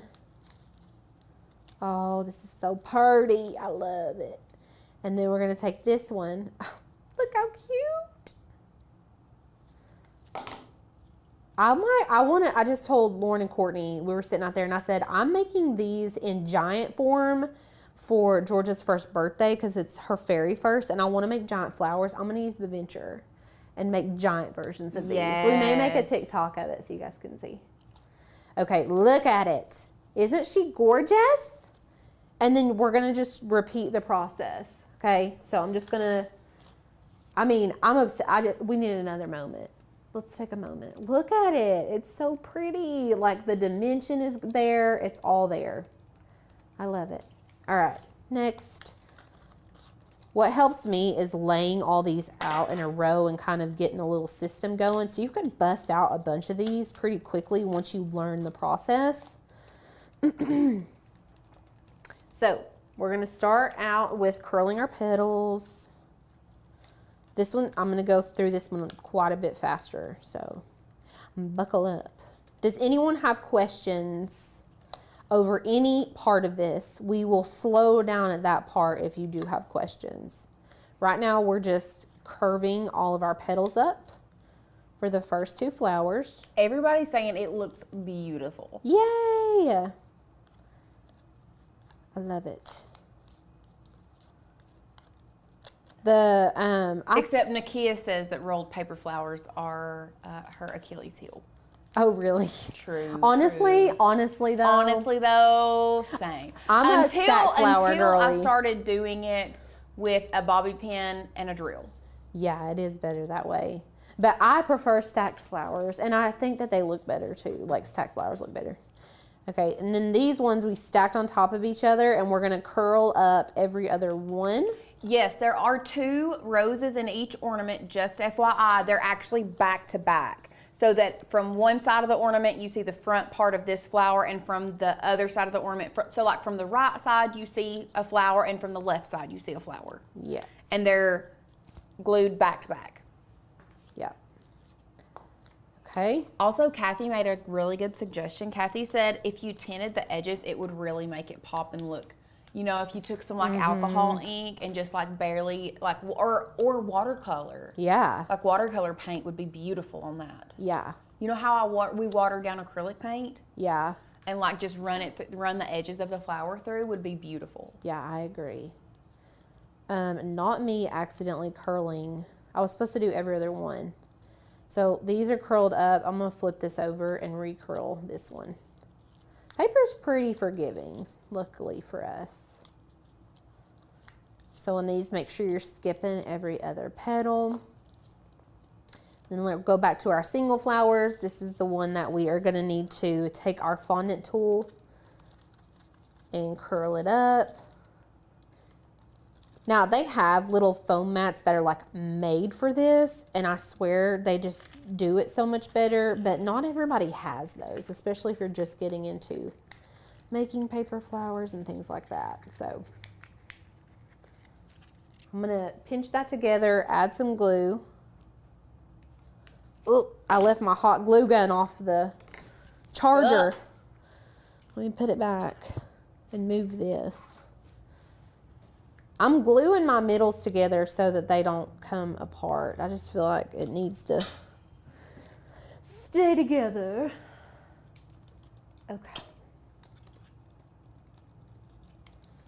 You could honestly, like if we had a dark pink or even a white spray paint, I could dust spray paint over this and it would immediately give it dimension, like a singular coat. But we won't do that today. I may do it on my big flowers though. What? If I do big ones on the venture, I may like use spray paint to make dimension, Oh yeah. just That to would make be them beautiful. look more realistic. We've already started making mushrooms, giant mushrooms for the party. So, little red, is it little red poppy? Red poppy. Sweet red poppy. Sweet red poppy. Oh my gosh. Okay, she started making party decor. If y'all don't follow her on Instagram, you need to go follow her. She because, was one of the original Cricut. yeah, Her and Tanner kind of came up in the ranks together. yeah. She's incredible. Like, Yeah, she has pivoted her business where we're still doing like Cricut education and things like that. She has pivoted her business to doing more party event decor. like oversized party decor, things like that, which I love that. Like I love that it. she has done that. I love that she has branched out and is doing something that might be different, because the thing about, especially people like, I will say businesses, and I'm using quotations, businesses, people like on the internet, it's like we also grow and evolve. So I love when I Right. see their business grow and evolve with them. Yeah. And like her stuff is so fun. I've gotten Yeah. so much inspiration for Georgia's party from her stuff, like particularly her oversized flowers. She does some jigsaw stuff, like making giant butterfly props, and she just, Yeah. it's really cool. Cheryl, this is not the same thing that we did for Make-a-thon. We No. did a paper flower for Make-a-thon, but it was a little, I don't think it was a rose, was it? It looks very similar. I'm trying to think of what we Actually, did. let me go back there and look at it. I feel like we did rolled flowers for Make-a-thon. No, it was a stacked flower because Courtney Oh. had to drill through the paper. It's sitting right over there. I just pulled it out the other day. It's like a geranium or something. Yeah, This is technically a rose. it's the centers are different. Yes, They I look a love lot this. different. Or a chrysanthemum. Chrysanthemum. Look, look how pretty. This is what we did at Make-a-thon last year. If you guys are wanting to go to Make-a-thon, get your tickets. Oh yeah, by the way. By the way, That was one of our projects at Make-a-thon. yes. Make-a-thon projects are top tier, honestly. Truly. Okay, I'm big pieces together. We did have a couple people ask some questions. So, oops. Let's see. Somebody asked what was the green tool. That's like a fondant tool, but we use it for paper crafting. I think they also make them for paper crafting. They're the same thing. It's like a weighted ball that you can really use to like Put pressure in the put middle of your pressure flower. on your flowers and things like that. To shape them. And then, Okay, look, our cutie little flowers. Look how cute they are. Okay, then you're gonna take them and you're gonna sandwich them together, which makes them even more fun. Like, I wanna make a garland of rose flowers. Y'all, I made that second one like real quick. it's Honestly. because you got used to it. Yeah, like that's what I'm saying. And though. once Y'all you could glue them bust this together, out. you can start really forming the petals to where you want them to go, like making them more toward the front Yeah. and like spacing them out. Yeah, you can like form it out. Okay, so this was the first one that we had. This is the pink one. Aren't those just gorgeous? I could honestly just hang it like this on a tree. I mean, really. And then what you're gonna do is just, you literally just pop it in here. And I made mine close. So maybe not as close to the edge as Alicia did. I really filled mine up. But look, it's gonna stay It's really gonna well. stay. It's gonna stay there though. Is the good thing about it. Look at it. I'm obsessed. It looks so good. Honestly, I would even take a little dab of glue right here. Just, sorry, my head's in the way. Right here at the top. And then close it. so that it's got some type of seal, because these kind of try to pop apart. They do try to pop apart. One thing that when we were making this, one thing that we did do is we tied clear fishing line around it. So like if the parts do come apart, like the clear fishing line will stop it. Yeah. But like you also can't see it. Right, you can't see. It's like, that's why it makes it a floating ornament. Okay, so there's that. And then where's my mini Easy Press? Is it not in the drawer? What happened? I'll go get it if I don't fall. We need to get a new one. We have just used, I love how like most of my water from my Stanley has just evaporated into thin air. Not all of it, but like, Oh, isn't that weird? yeah, we'll just see how long it takes it to evaporate at this point. Somebody should clean these floors. I just helping somebody out, you know? Okay, so I'm going to unravel my ribbon. We got this ribbon off Amazon. They have lots of colors, but it's so pretty at Christmas. Yes. Beautiful. Okay. I'm going to set this to the medium heat setting. So take your mini Easy Press, medium heat setting, and then this is our beautiful weeded piece, and I'm just going to pop it right here. Now I'm going to give my... You might want to move that to the white, actually, because you cannot Can't see see that it. green against that black. Okay, here we go. I just now realized that. So I'm going to leave some area over here because I want to dovetail my ribbon, which when I say dovetail, I mean this. How we have this little split, that's a dovetail. So you can dovetail it, you can just cut it at an angle if you want to. I personally love a dovetail, so. And you'll see like the HTV likes to sit on the velvet kind of weird. So just be careful about your placement and about moving it. You don't want to move it too much. So I'm going to iron this on before I start cutting. I'm not going to cut or anything until it's all the way ironed on. Y'all, what do you think? They're loving it. I love it. Honestly, the fact that this fills up this whole ball, like let me just do a side by side because I really like that fills it up completely. Yeah. I was worried it wasn't going to shut, but like this one will move pretty, like it'll move a lot, but this one is not going to move. And honestly, I'm going to glue that bottom piece to it. Like this one doesn't move. This one kind of jingles around in there. So get it as close as you can. I'm going to take my glue gun and do like the tiniest bit of glue right here. No one's going to see that, you know. And then hold it together and then wipe off the excess. I mean, y'all might be able to do a neater job, but you get the gist. It's going to kind of hold it there. Okay. I'm going to set that to the side. Our Easy Press is ready. And I'm just going to iron this on. Now, I used a Teflon sheet on the first time, but really don't need a Teflon sheet to do this. I was worried I was going to melt the velvet, but you just don't. It's fine. One thing about this vinyl, though, is the adhesive likes to seep out from under the vinyl for whatever reason. But you can't really tell. You can't really tell. Now, one thing that you could do instead, if you feel like, because I know that Donna said that she would have a hard time weeding that small of a font.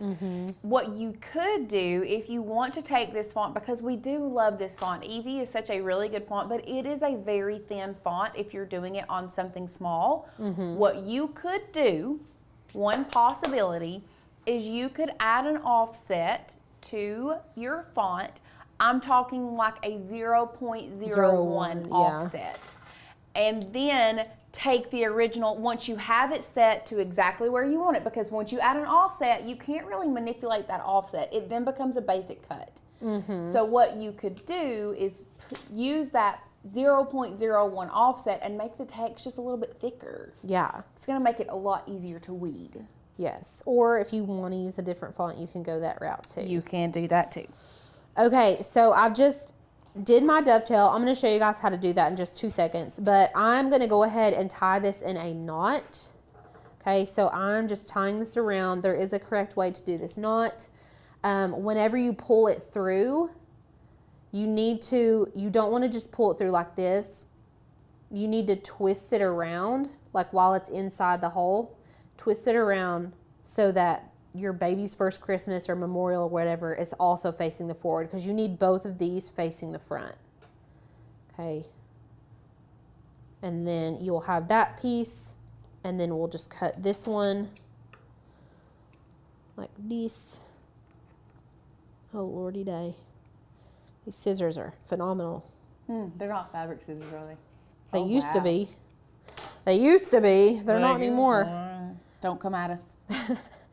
And then I'm just going, so if you want to do a dovetail, you'll just take your ribbon, fold it in half like a taco. It needs to be symmetrical or your angles are going to be weird. So make sure you line up the edges. And then we're going to cut at a 45-degree angle. So we're going to start from the open side. Okay, we're going to start from the open side. Don't do it from the closed side. You'll get a point. Yeah. So start from the open side. We're going to cut up towards the closed side. Okay. These scissors are awful. All right. And then you have your little dovetail ribbon. Beautiful, right? Love it. And then you just take, there's fuzz everywhere. Love that for you. Love that. And then you're just going to take it, and you can put this whichever direction that you want. I'm just going to put a little bit of glue right there and then pop that ribbon right here on top. Just like that. And then you can string your little fishing line through the top there and hang it. You could hang it with a ribbon if you wanted to too. And there you go. I think these are a sellable craft too, if you want me to be honest with you. Oh, for sure. Okay, that's it. I want to hold it up close so y'all can really see what's happening here. So pretty. I love it. I mean, I don't know what is so satisfying about the flower. Let's talk about this. Let's go ahead and go overhead. Y'all, look how flipping cute this is. If it was me personally, I would probably, I think I'm going to add a back to this so that it has a front and a back. You don't have to, but this still can like serve as something to keep your cards together. And the cool thing about this, guys, you can do this with any machine, because guess what? We're not using the Cricut to cut our basswood. It's already cut for you. It's already cut, and it's linked down below. Y'all, this is 5x7 basswood. This is the size of a standard card anyway. So we're not even cutting basswood with our Cricut today. It's going to be so easy. It's going to be so easy. All we're doing is cutting HTV. And I mean, let's see, is that small enough? Is this one small enough to, what's the dimensions on a Joy? Like how wide can you cut? 4.5? Yeah, inches? I think that you could get away with it on this. Oh, this looks like it's about 4.5. You could get away with the Joy, or you could size it down, either one. Slice it up. So literally anybody's going to be able to recreate this. So let's go ahead and go over our supplies. Of course, we do have our basswood. Once again, this is linked down below. This is 5x7 basswood that we just got from Amazon. Beth says, not sure why I never thought of this. Honestly, and let's go back to one. Same. Because we do stuff like this all the time. And I feel like this is something that I should have thought about forever ago. Because how genius is it that you can just use basswood, put this on here, and keep your cards in a book? It really is genius. And like, I don't know, I feel bad that I never thought about it before. I thought like, what would be the resolution of this? And this is perfect. Yeah. So, I mean, like, and we can recreate this with our Cricut if anyone has a laser cutter. And the reason I'm saying it is because I know our friend Beth she does a lot of lasering. this on a laser would be phenomenal. Yes, and honestly, I think I've seen them engraved with the laser, and they look so clean. They look so good. But we know not everybody has access to a laser. So, Sarah, I've been seeing some. I already saw it. I'm getting the supply list added to the description. I'm not sure why it's not there, but I'm going to double check the rest of this week so you guys do not miss them. Oh my gosh. Okay, so What? Carol and Beth both made some really good suggestions. Carol said wedding shower, baby shower cards, all of that stuff. Beth then said, oh my gosh, I have all the cards from when my husband and I courted. What a wonderful anniversary present. Oh, There that are would be cute. so many different ways you can take this project and make it your own. I mean, I'll just be real honest. I personally am not a person that typically keeps cards, just because, like you said, I feel like I throw them in a junk drawer. There's no sense of organization. I just feel like they're taking up room. But if I had this that I know I can keep in like one area, and let's say I have cards from Asher or whatever, and I keep all the cards that he wrote me, I need to make one of these for my mom. She has kept all the cards from my dad. I need to make one for my mom that holds, and then put all the cards from my dad to my mom in this. Like a Christmas gift. Like a Christmas gift That's a good that idea. organizes all of the cards. I Y'all, love it. I can't. Birthday cards even. I hold on From to like cards. grandparents, if you started with your kids like birthday cards for Asher or birthday cards for your kids, your grandkids, and you keep all of the birthday cards from every year And then give them to them when they're like 18. and then give them to them when they're 18.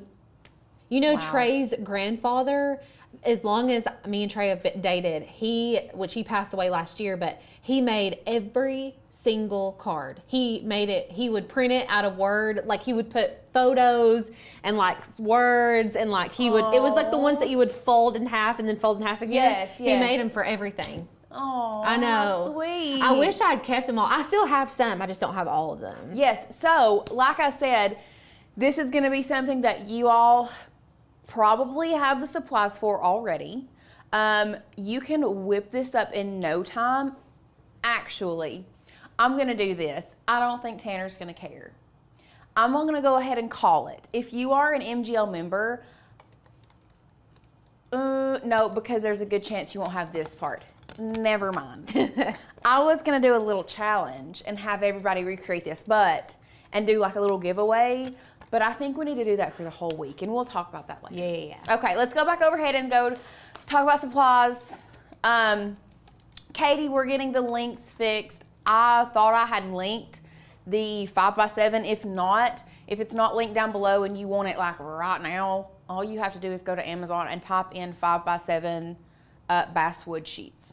Everything should pop be in up. the description now. Is so. it now? Okay, so go to the description and look. Yeah, I hadn't even started with the supply list yet, so we're gonna go over the supply list now. I'm sorry that you ordered the wrong thing. Sometimes people on Amazon change their listing, so that's something that could have changed. You know what? Listen, I just went to our basswood link that we put in the description, and it says in the main description, it says 12 by 12 inches, 8 unfinished wood for wood burning projects. But then when you go to the item dimensions, it says 5x7. So don't let that throw you, because I'm pretty sure those are the ones we ordered. Turn it around and let me look at it. And that says 12 by 12. And it looks 12 by 12, but First it says of all, 5x7. I think they've changed, because I did not pay $34 for this. I'm wanting to say go to our orders. Yeah. I'm pretty sure I paid like maybe $9 for that pack. Okay. So I have a feeling that they have changed their listing. Which happens. And that's nothing that I can control. Because when I purchase it and I link it, I'm so sorry. Yeah, so it's $13.89. I'm gonna update the link to this one. These say it's an 18 pack of 5x7 for $13. I'm Yeah. gonna update the link on that. I was about to say, I did not pay $34 for that. Okay, back to our links. Back to our, not links. Our project. Thanks, our projects. Go overhead. First off, you are going to need a standard grip mat, standard grip, light grip, either one. This one might work. We'll see. We've got plenty of other mats. Anyway, you're just gonna need your mat for our HTV. We are using black HTV on this today. You all can get crazy, funky, cool, and literally use whatever you want. Even like a bronze, that bronze that we used for the Santa key a couple years ago. The bronze would be beautiful too. Yes, I think the bronze would be gorgeous. I mean, in all honesty, you could stain this if you wanted to. I mean, paint it, stain it. Stain it, so many different things. So we have a standard grip mat, black HTV, 5x7 basswood sheets. We do have some sandpaper. The sandpaper is going to be to sand off where we're going to drill these holes and maybe if there's any rough edges on the side, but we are going to use that. Yeah, this is actually the box that this came in, and it is 18 pack. So this is an 18 pack of these. Next up, we do have our binder clips. You can find these at Dollar General. I'm pretty sure these came from Dollar General. You can find these binder clips at Dollar General. It would be a great time right now to look for these at Walmart, Amazon. I think I linked some from Amazon down below, but you can find these at the Dollar Tree just in case you were wondering. And then finally, we are going to be using a drill with a drill bit, and if you'll give me a second, I will tell you the exact dimensions of this drill bit. This is a 1/8 drill bit here. This is just to drill the holes in there. We just need something to drill that. Honestly, y'all, there are some, like, if you don't have a drill at home, maybe you don't like power tools, whatever. I saw on Amazon that there's like a little handheld, looks like a screwdriver, but it's also like a screwdriver, handheld screwdriver / drill that came with some drill bits for like 10 bucks. Yeah. If you don't like big power tools or you don't want to spend money on some big power tools, which I think it's worth it because everybody needs a drill. Everybody does need a drill. Mm-hmm. We need to add drills to our giveaway list. We do need to add drills. Like, I don't know why we don't give away drills, because we use drills all the time.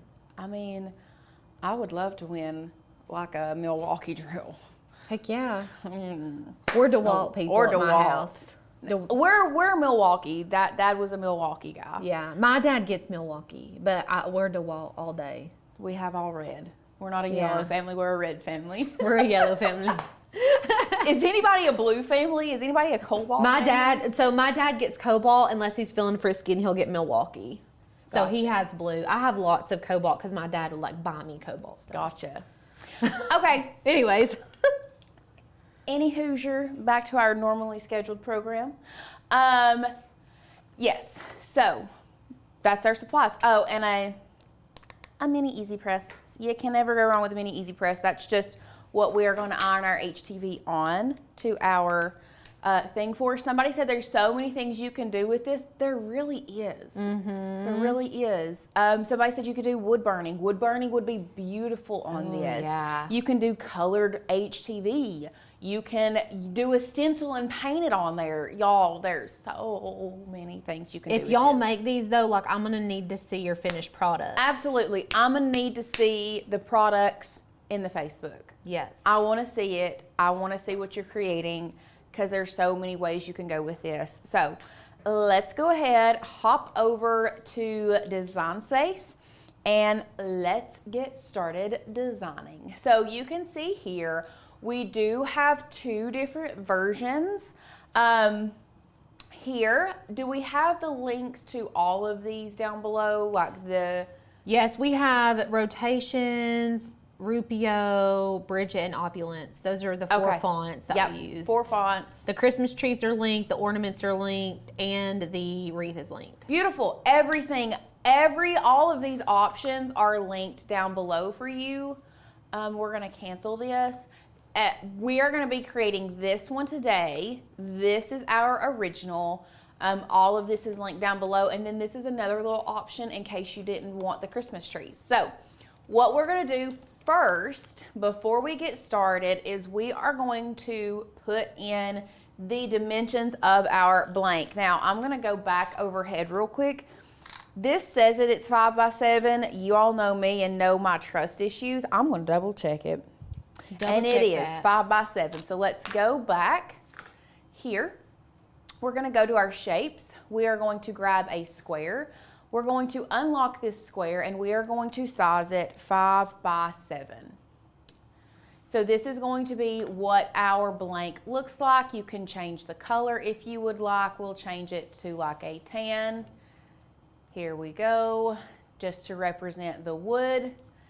And this is what we are going to build the front of our thing on. So from there, we are gonna hop over to, not there.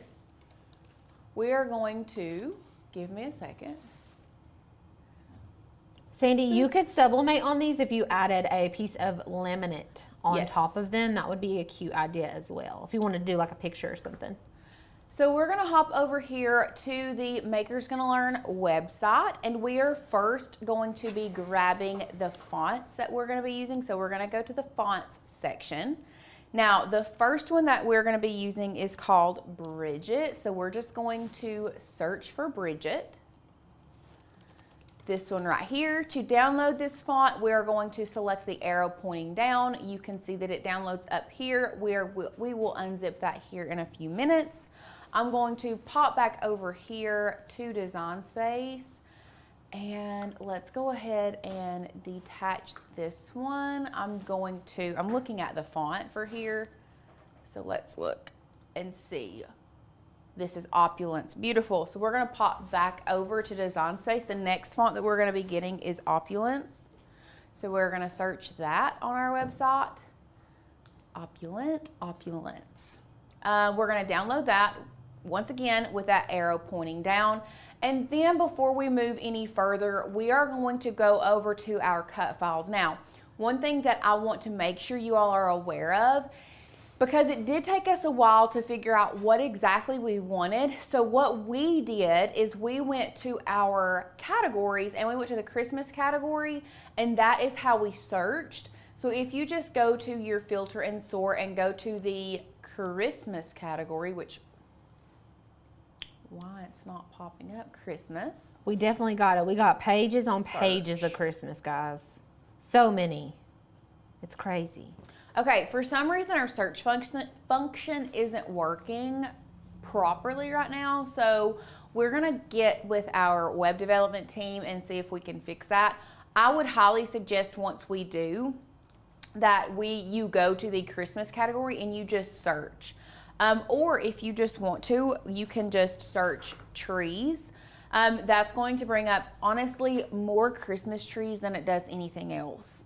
So like you can see here, we have some cute little Christmas trees that you could use. These would be cute. There's lots and lots of different Christmas trees that you can use. We do have regular trees in here too. Some of these are gonna be print and cut files, which are not gonna be conducive for this specific project. Give me the name of that tree exactly. The one with those 3 trees on. Please hold. Christmas trees. Oh, Christmas, wow. Real creative. There you Christmas trees. Kathy says, can you put Maker's Magic on it and then sublimate on it? Girl, we have tried Maker's Magic and sublimation, and we absolutely adore Maker's Magic. Mm-hmm. This is the Christmas trees that we're using. Download. That's the only one I'm going to download. The ornaments are there if you want those. Anyway, back to using Maker's Magic. We personally cannot get it to work. Or we can get it to work. We can get it to work. We can't get it to the standard that we expect it to be. Like, it's just not great. Yeah. It's just not. So. It's not Maker's Magic's fault because it's a hack. Like, you're not really supposed to do it. Right. But it's just the way Okay. it is. So I need to go back here because we have downloaded all of these things, but we need to unzip them. So we need to go to our downloads.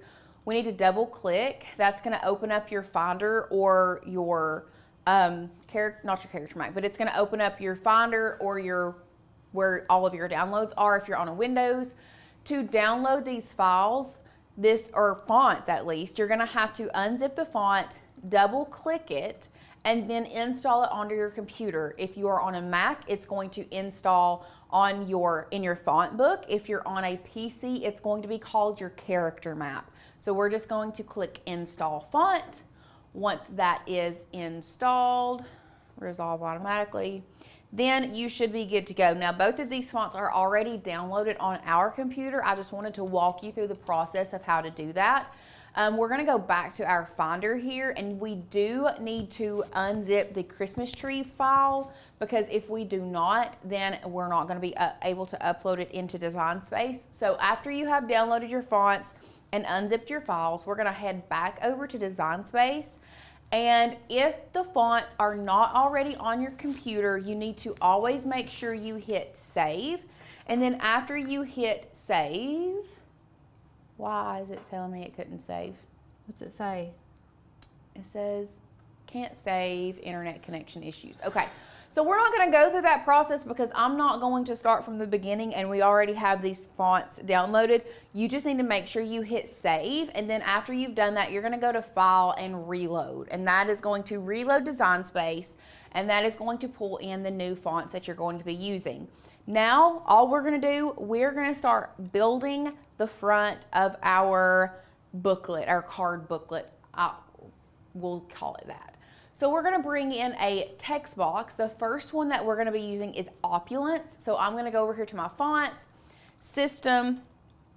I'm gonna type in the first part of Opulence.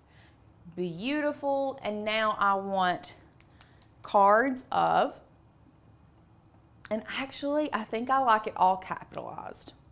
So let's do cards of,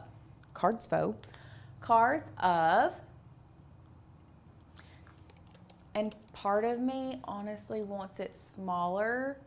Do not be afraid to play around with your letter spacing and all of that stuff. So I'm going to bump up the letter spacing just a little bit because I want to see what it looks like. I kind of like, I like playing around with the letter spacing personally. I love playing around with the letter spacing. Like that to me was a little too much, but like, I don't mind that one. I don't remember what she did. She doesn't have any letter spacing, but I swear I think I like it with just a little bit of space. So we're just gonna leave it. You play around with it the way that you want to. But what we're gonna do now is I'm just gonna duplicate this, because cards of Christmas is gonna be in Bridget, but this down here is going to say past. And then I am going to, the letter spacing is already out of 1, so it works. Beautiful. And now what we're gonna do is we are going to bring in our other font. So I'm going to bring in a text box here, changing the font from Opulence to Bridget. Here. Now I don't want caps lock on all of this, so I'm gonna take that off, and here it's going to be Christmas with no letter spacing. And then you can really move this around however you like. But now I'm gonna duplicate Christmas, and down here it's going to say the Knight family. And then we are going to size this down. So if you wanted to, this would also be a good place to add in, we'll bring this here, the year. So let's do 2024. We're gonna make this quite a bit smaller and bring it there. And you could do that if you wanted to sort them out by years. But the next thing that I want to show you guys what to do before we move forward is we're going to align all of these up. So we're gonna select all of these at the top. We're gonna go to align, and we are going to center them horizontally. So it literally barely moved, but what happens, so let's say if this one's over here and this one's over here, I'll show you guys what it does. We're selecting all of the ones that we want aligned, and then we're gonna go up here to the top where it says align, drop down, we're centering them horizontally. So that means that there is a line that goes straight down the middle of all of this, and we want every single piece to be centered to that line. So when we click center horizontally, it's all in proportion to each other. Now, it's not in proportion to the card just yet, but that's fine, because while they are all selected and they have all been aligned, I'm going to come down here to the bottom right-hand corner and I'm going to select attach. What that is going to do is that's just going to attach these together so that it moves as one unit and it will now cut as one unit, okay? So after you have done that, if you want to, we can do the same thing down here to these. We're selecting the Knot Family 2024, align, center horizontally, attach. Now, we're gonna center this and this together here in a few minutes, but the next thing that you want to do is you want to add a little decorative piece here in the middle. Now if you want to go the way of the first one that we created, what you would do is put your circular wreath or whatever embellishment you want in there first and then build all your words inside. We are building the words first and then putting our decorative element in the middle for this one. So you can see the difference here. If you wanted to do this one with a wreath, I would start with the wreath, size it first, then put my words inside and align all of that together, attach it, and then do my Burke family and take this and your attached and align them, okay? If you're doing it this way, I would put my words first, align the top part, attach, align the bottom part if you need to and attach, and then we will come in with our decorative element. So to add your decorative element, this one is an option. I need to bring it to front. Arrange, bring to front. This is an option that we looked at. I thought it was really, really cute. I like it. But if you want to use the Christmas trees like the one that we downloaded, how you're going to do that is on the left-hand side of your screen where it says upload, we're going to select that. You're going to go to upload image. We're going to bring in our Finder. You know, you see where we unzipped that file earlier? You want the SVG version of this file because we are going to be cutting it on HTV. So we're going to drag and drop that here into Design Space. Once that is done, what? It is an SVG, Cricut. Hello. Hello. Are you there? Is anyone home? Finder.svg, drag and drop. Wow. Nothing seems to be working today. How about that? Okay, so I think we already have it uploaded. So we're just gonna go to our recent uploads. Beautiful, and we're gonna add it to Canvas.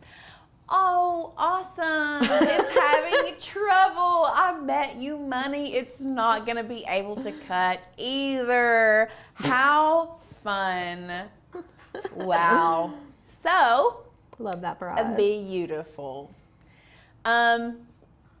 It is on the layers panel over here, Rochelle. Yes, that's because it's already in our canvas, but you know what?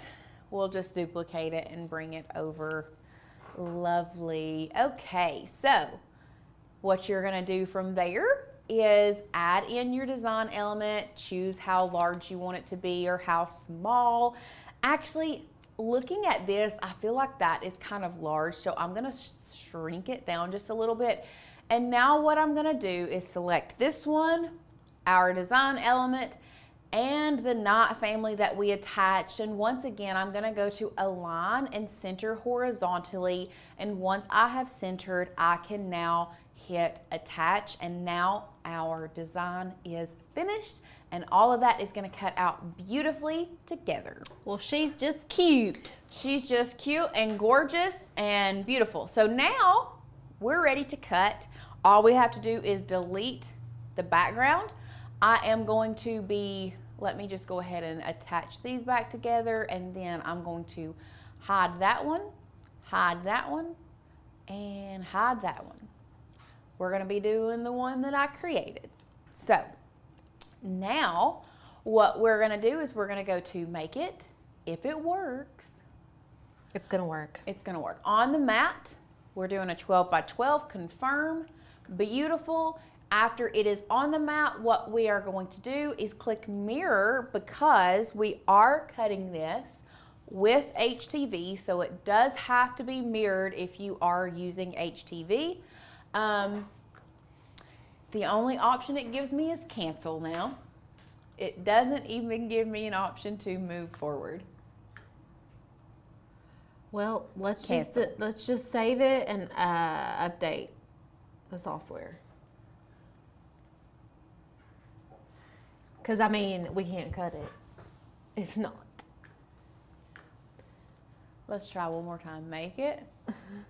Is the Cricut on for show? For show, it's on. 12 by 12. Cancel. That's all we have a chance to do is cancel. Okay. So, Just update the software. Maybe that's all it needs. Some you know TLC. what? Let's try a force reload first. Okay, yeah, that's a good. We're gonna try a force reload first. Okay. See what happens. Yeah. So. Okay. Oh, it's giving me the option now. I'm just gonna go with the one that we've already created and not Yay. recreate it. Blessed be. Okay. It's gonna continue. Beautiful. Okay, it's connected. There it goes. Wow, guys, I am so sorry about all of this. I really am trying to. Will you throw me that squeegee real quick? Okay, thanks. I mean, I did used to play sports.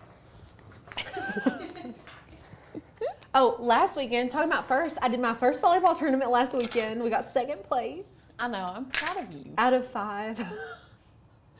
Better than 5th place, though. Out of 5. We yes. almost won. We almost won. I was hustling. I was like, we're not losing. We're not losing. And I was getting it.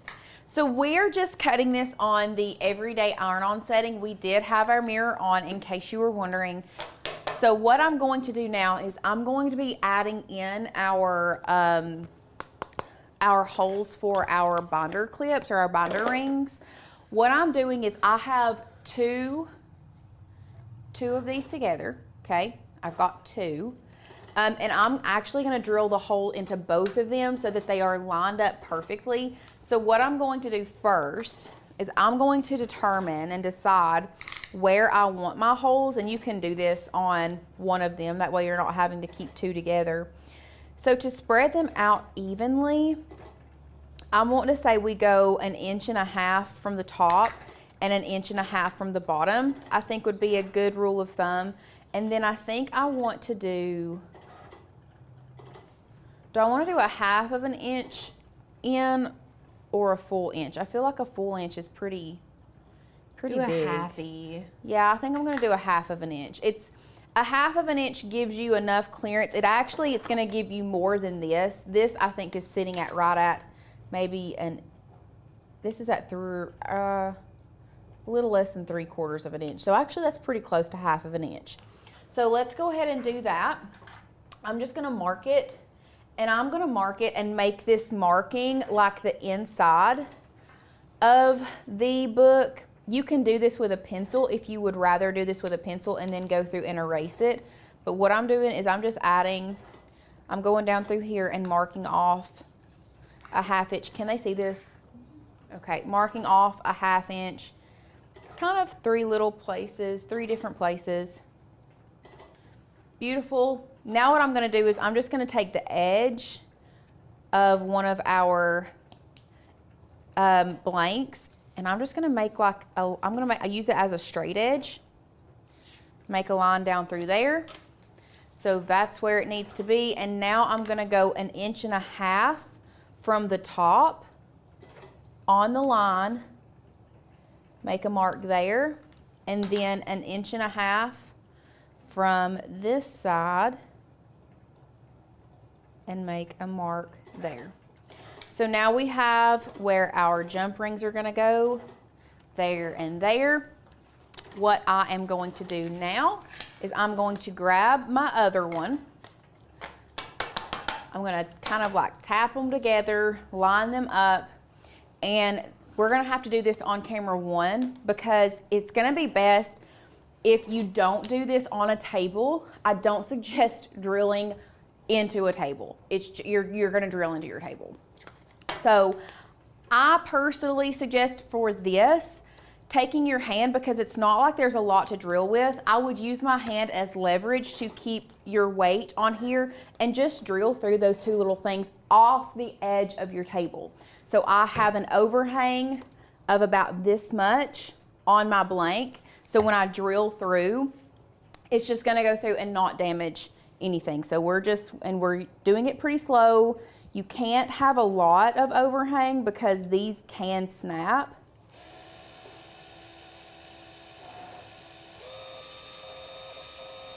So we're also not going full out pressure. The triggers, you don't want to do that. You want to kind of do it a small little bit at a time. Otherwise, you are going to run the risk of breaking your blank, and that can be annoying. So we've done that side. Both of them are through. We're still even. Now I'm going to be moving over to this side. Y'all can use a piece of scrap wood to drill this on, but yes, you can. It's so thin, y'all. It's like, this is like craft wood, if that makes sense. Also, make sure if you're wanting to use bigger holes, not to use too big of a drill bit. Yeah. But this is pretty small hole, so.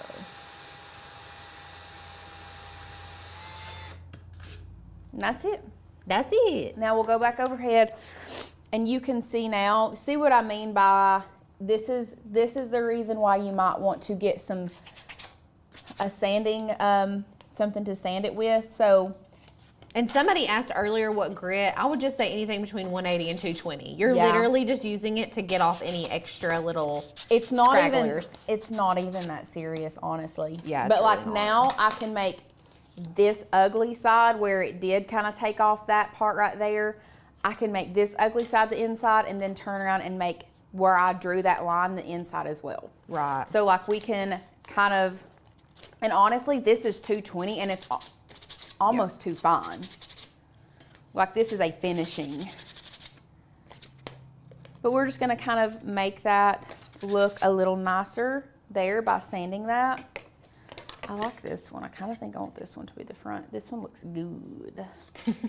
That one looks good. I also like to just use my drill bit and kind of like, if I see some pieces that are hanging off, I just run the drill bit through it, and I swear that helps. It does. Truly. It really helps. So yeah, just to clear that out. Beautiful. Beautiful. Oh no. Whoops. And now this is cut. It's really thin. It will cut.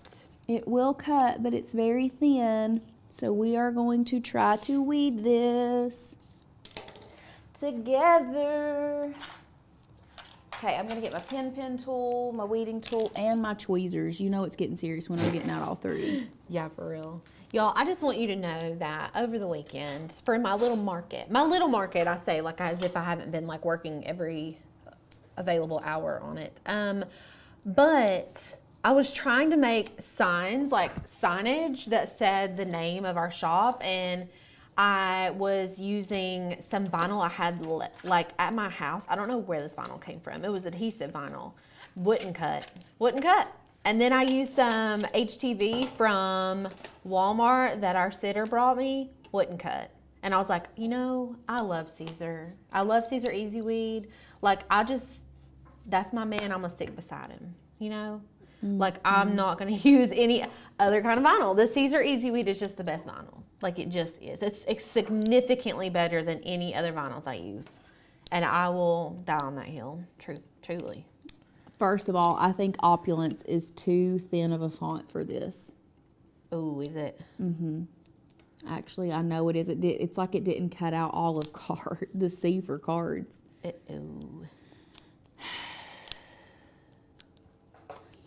So we may have to go back and reevaluate that just a second, but we're gonna try. We're keeping on for the moment, momentarily. Keeping on trucking. Does anybody have questions over what we've done so far, or anything like that? Anything about the membership that you guys are curious about, we can answer those questions right now. Yes. A couple of y'all came in late and were asking about supplies. They're all in the description, so you guys can just click in the description and everything is going to be listed there for you all.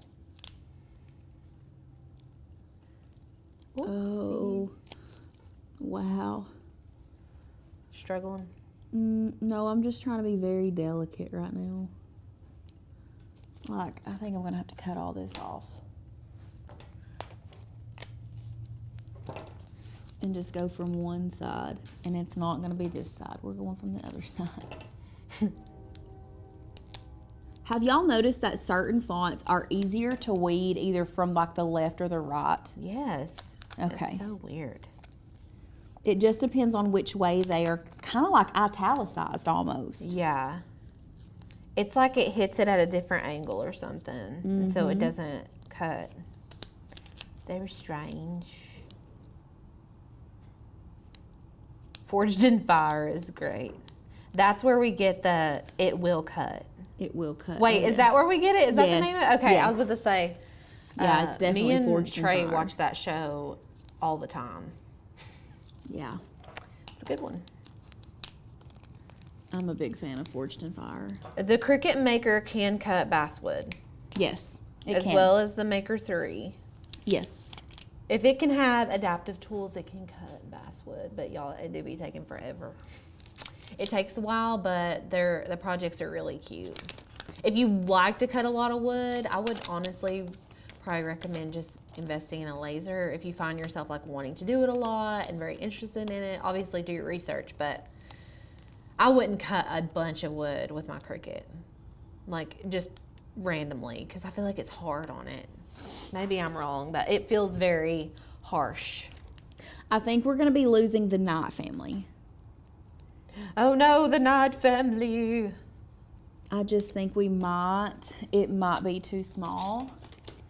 And I think that, actually, let me see if I can cut all of this off really quickly. Give me 2 seconds. 2 seconds, please. There are lots of Forged in Fire fans here. I'm glad that we're all hanging out together. What else have you guys been watching? I've been watching Bridgerton. Lauren says I'm behind, which I am. I am. What else have we been watching? Bridgerton. I haven't been watching a lot of TV, unless you count Blippi. In that case, I've been watching a lot of it. Blippi or Baby Shark. Blippi and Baby Shark are our favorites. Also, Dancing Fruit by Hey Bear Sensory for babies. Yeah. Mm-hmm. I mean, I know all of the Hey Bear Dancing Fruit Sensory beats. There's no words, but I'll be like getting down in the bathroom to my Hey Bear Sensory music. If you are a baby mama right now, I know y'all feel me. I know you feel me. It's a struggle. Rewatching 6 Feet Under. I haven't watched that. I did finish that TikTok documentary about the dance cult. Did you guys watch that? Mm-hmm. Crazy. Not only that, but there's no resolution. I guess the documentary is to raise awareness. Mm-hmm. If you like a good happy ending, don't watch that one because you won't get one. I'm just gonna go ahead and tell you. I wish somebody would have told me. I'm like, dang. Oh, it's so funny. Okay, guys. Oh, Bluey. Jan watched Bluey. We watched Bluey too. How's it going over there? It's slow. It's very slow. It's very, very slow. House of Dragons. I haven't heard of that one.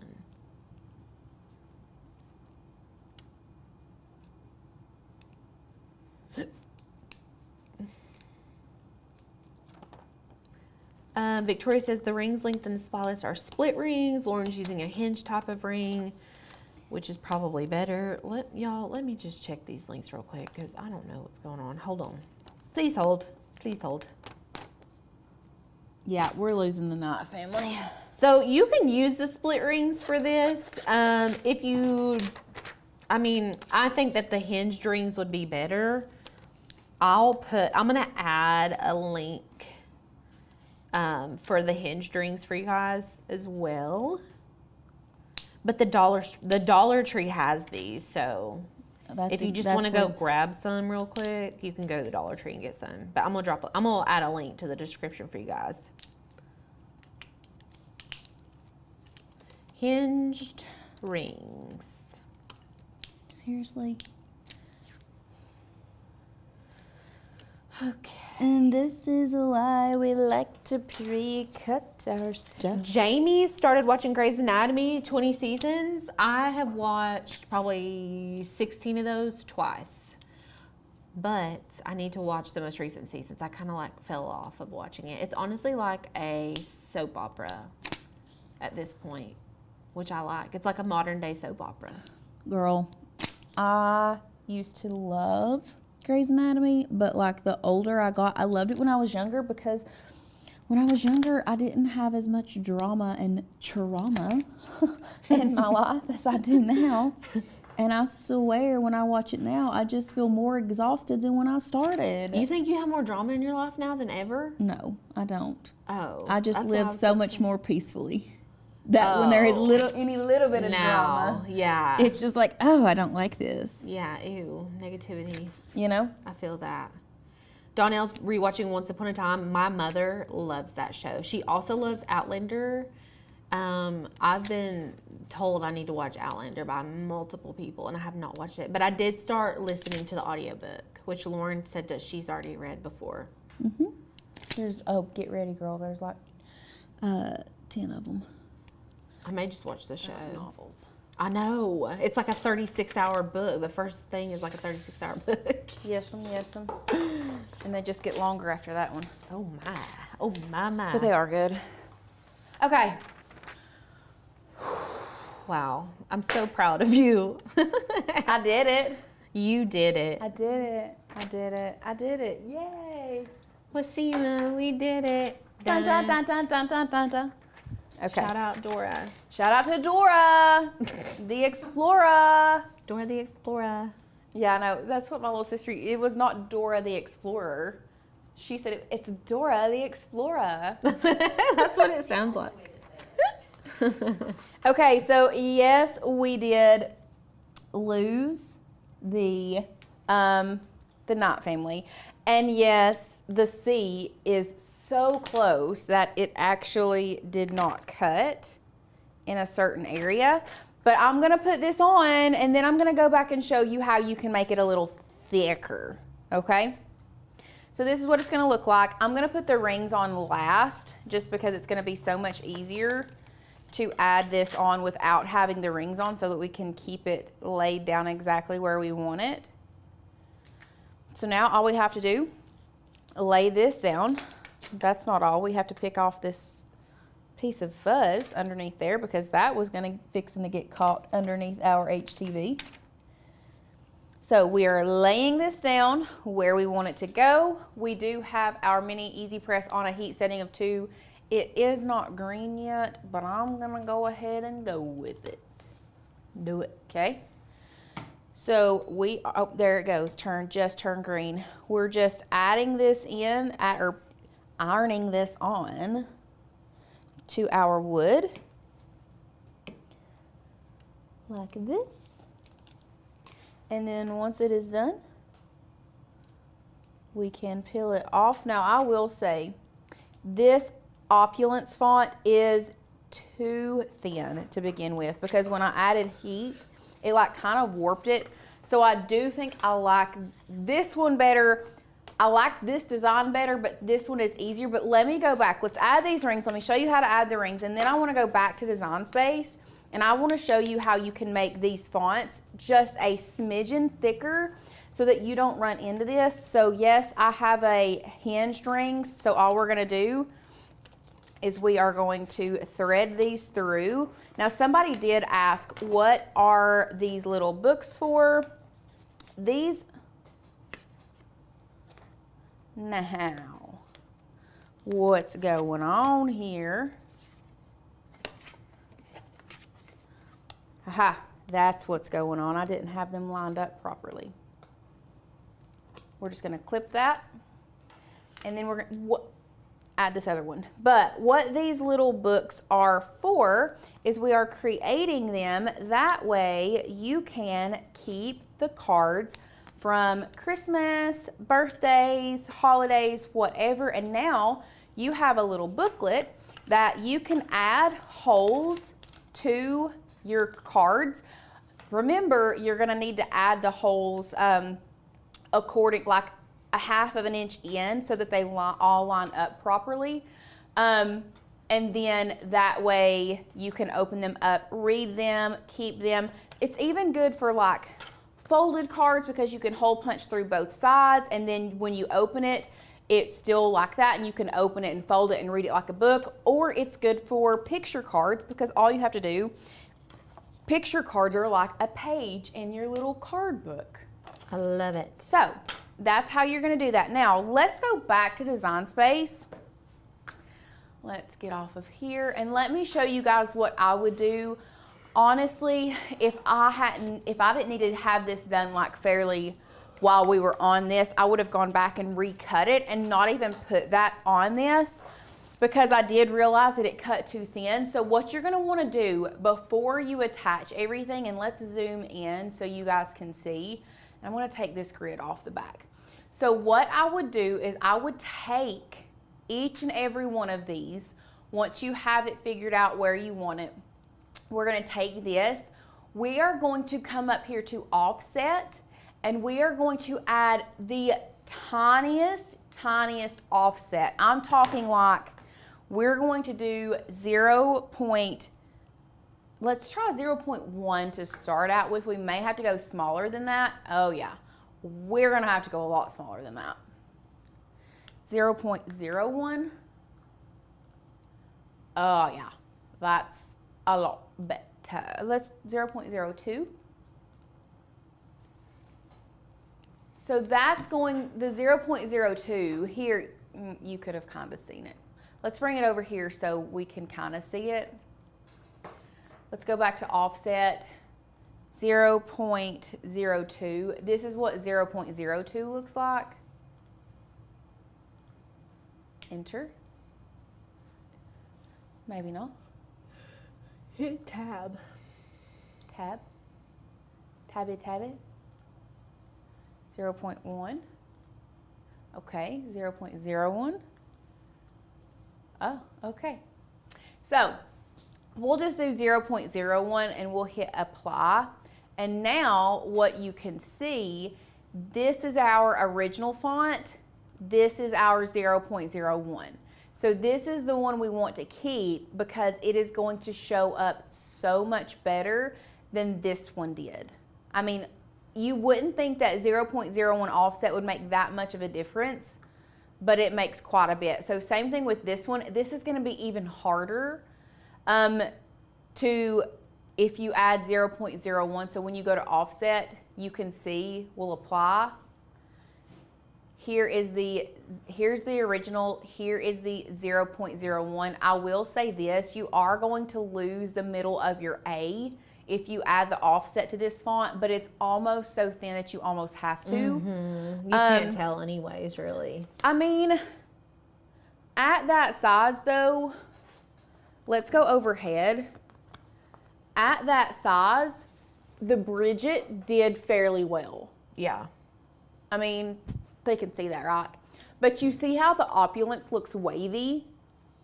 I don't like that, and I think that could look better. So that's why I think maybe just the offset on the opulence font and then leave this one. So either way, that is our little hack. We'll go back to the share screen. That is our little hack about adding an offset and using the offset instead of the original font if you think it's too thin for super, super thin fonts. This one, I would literally just change the font. Like, it's just not gonna cut that small. So you just need to change the font and put the Knot family probably in opulence to make it work. Yeah. So that's what. Lots of good little tips on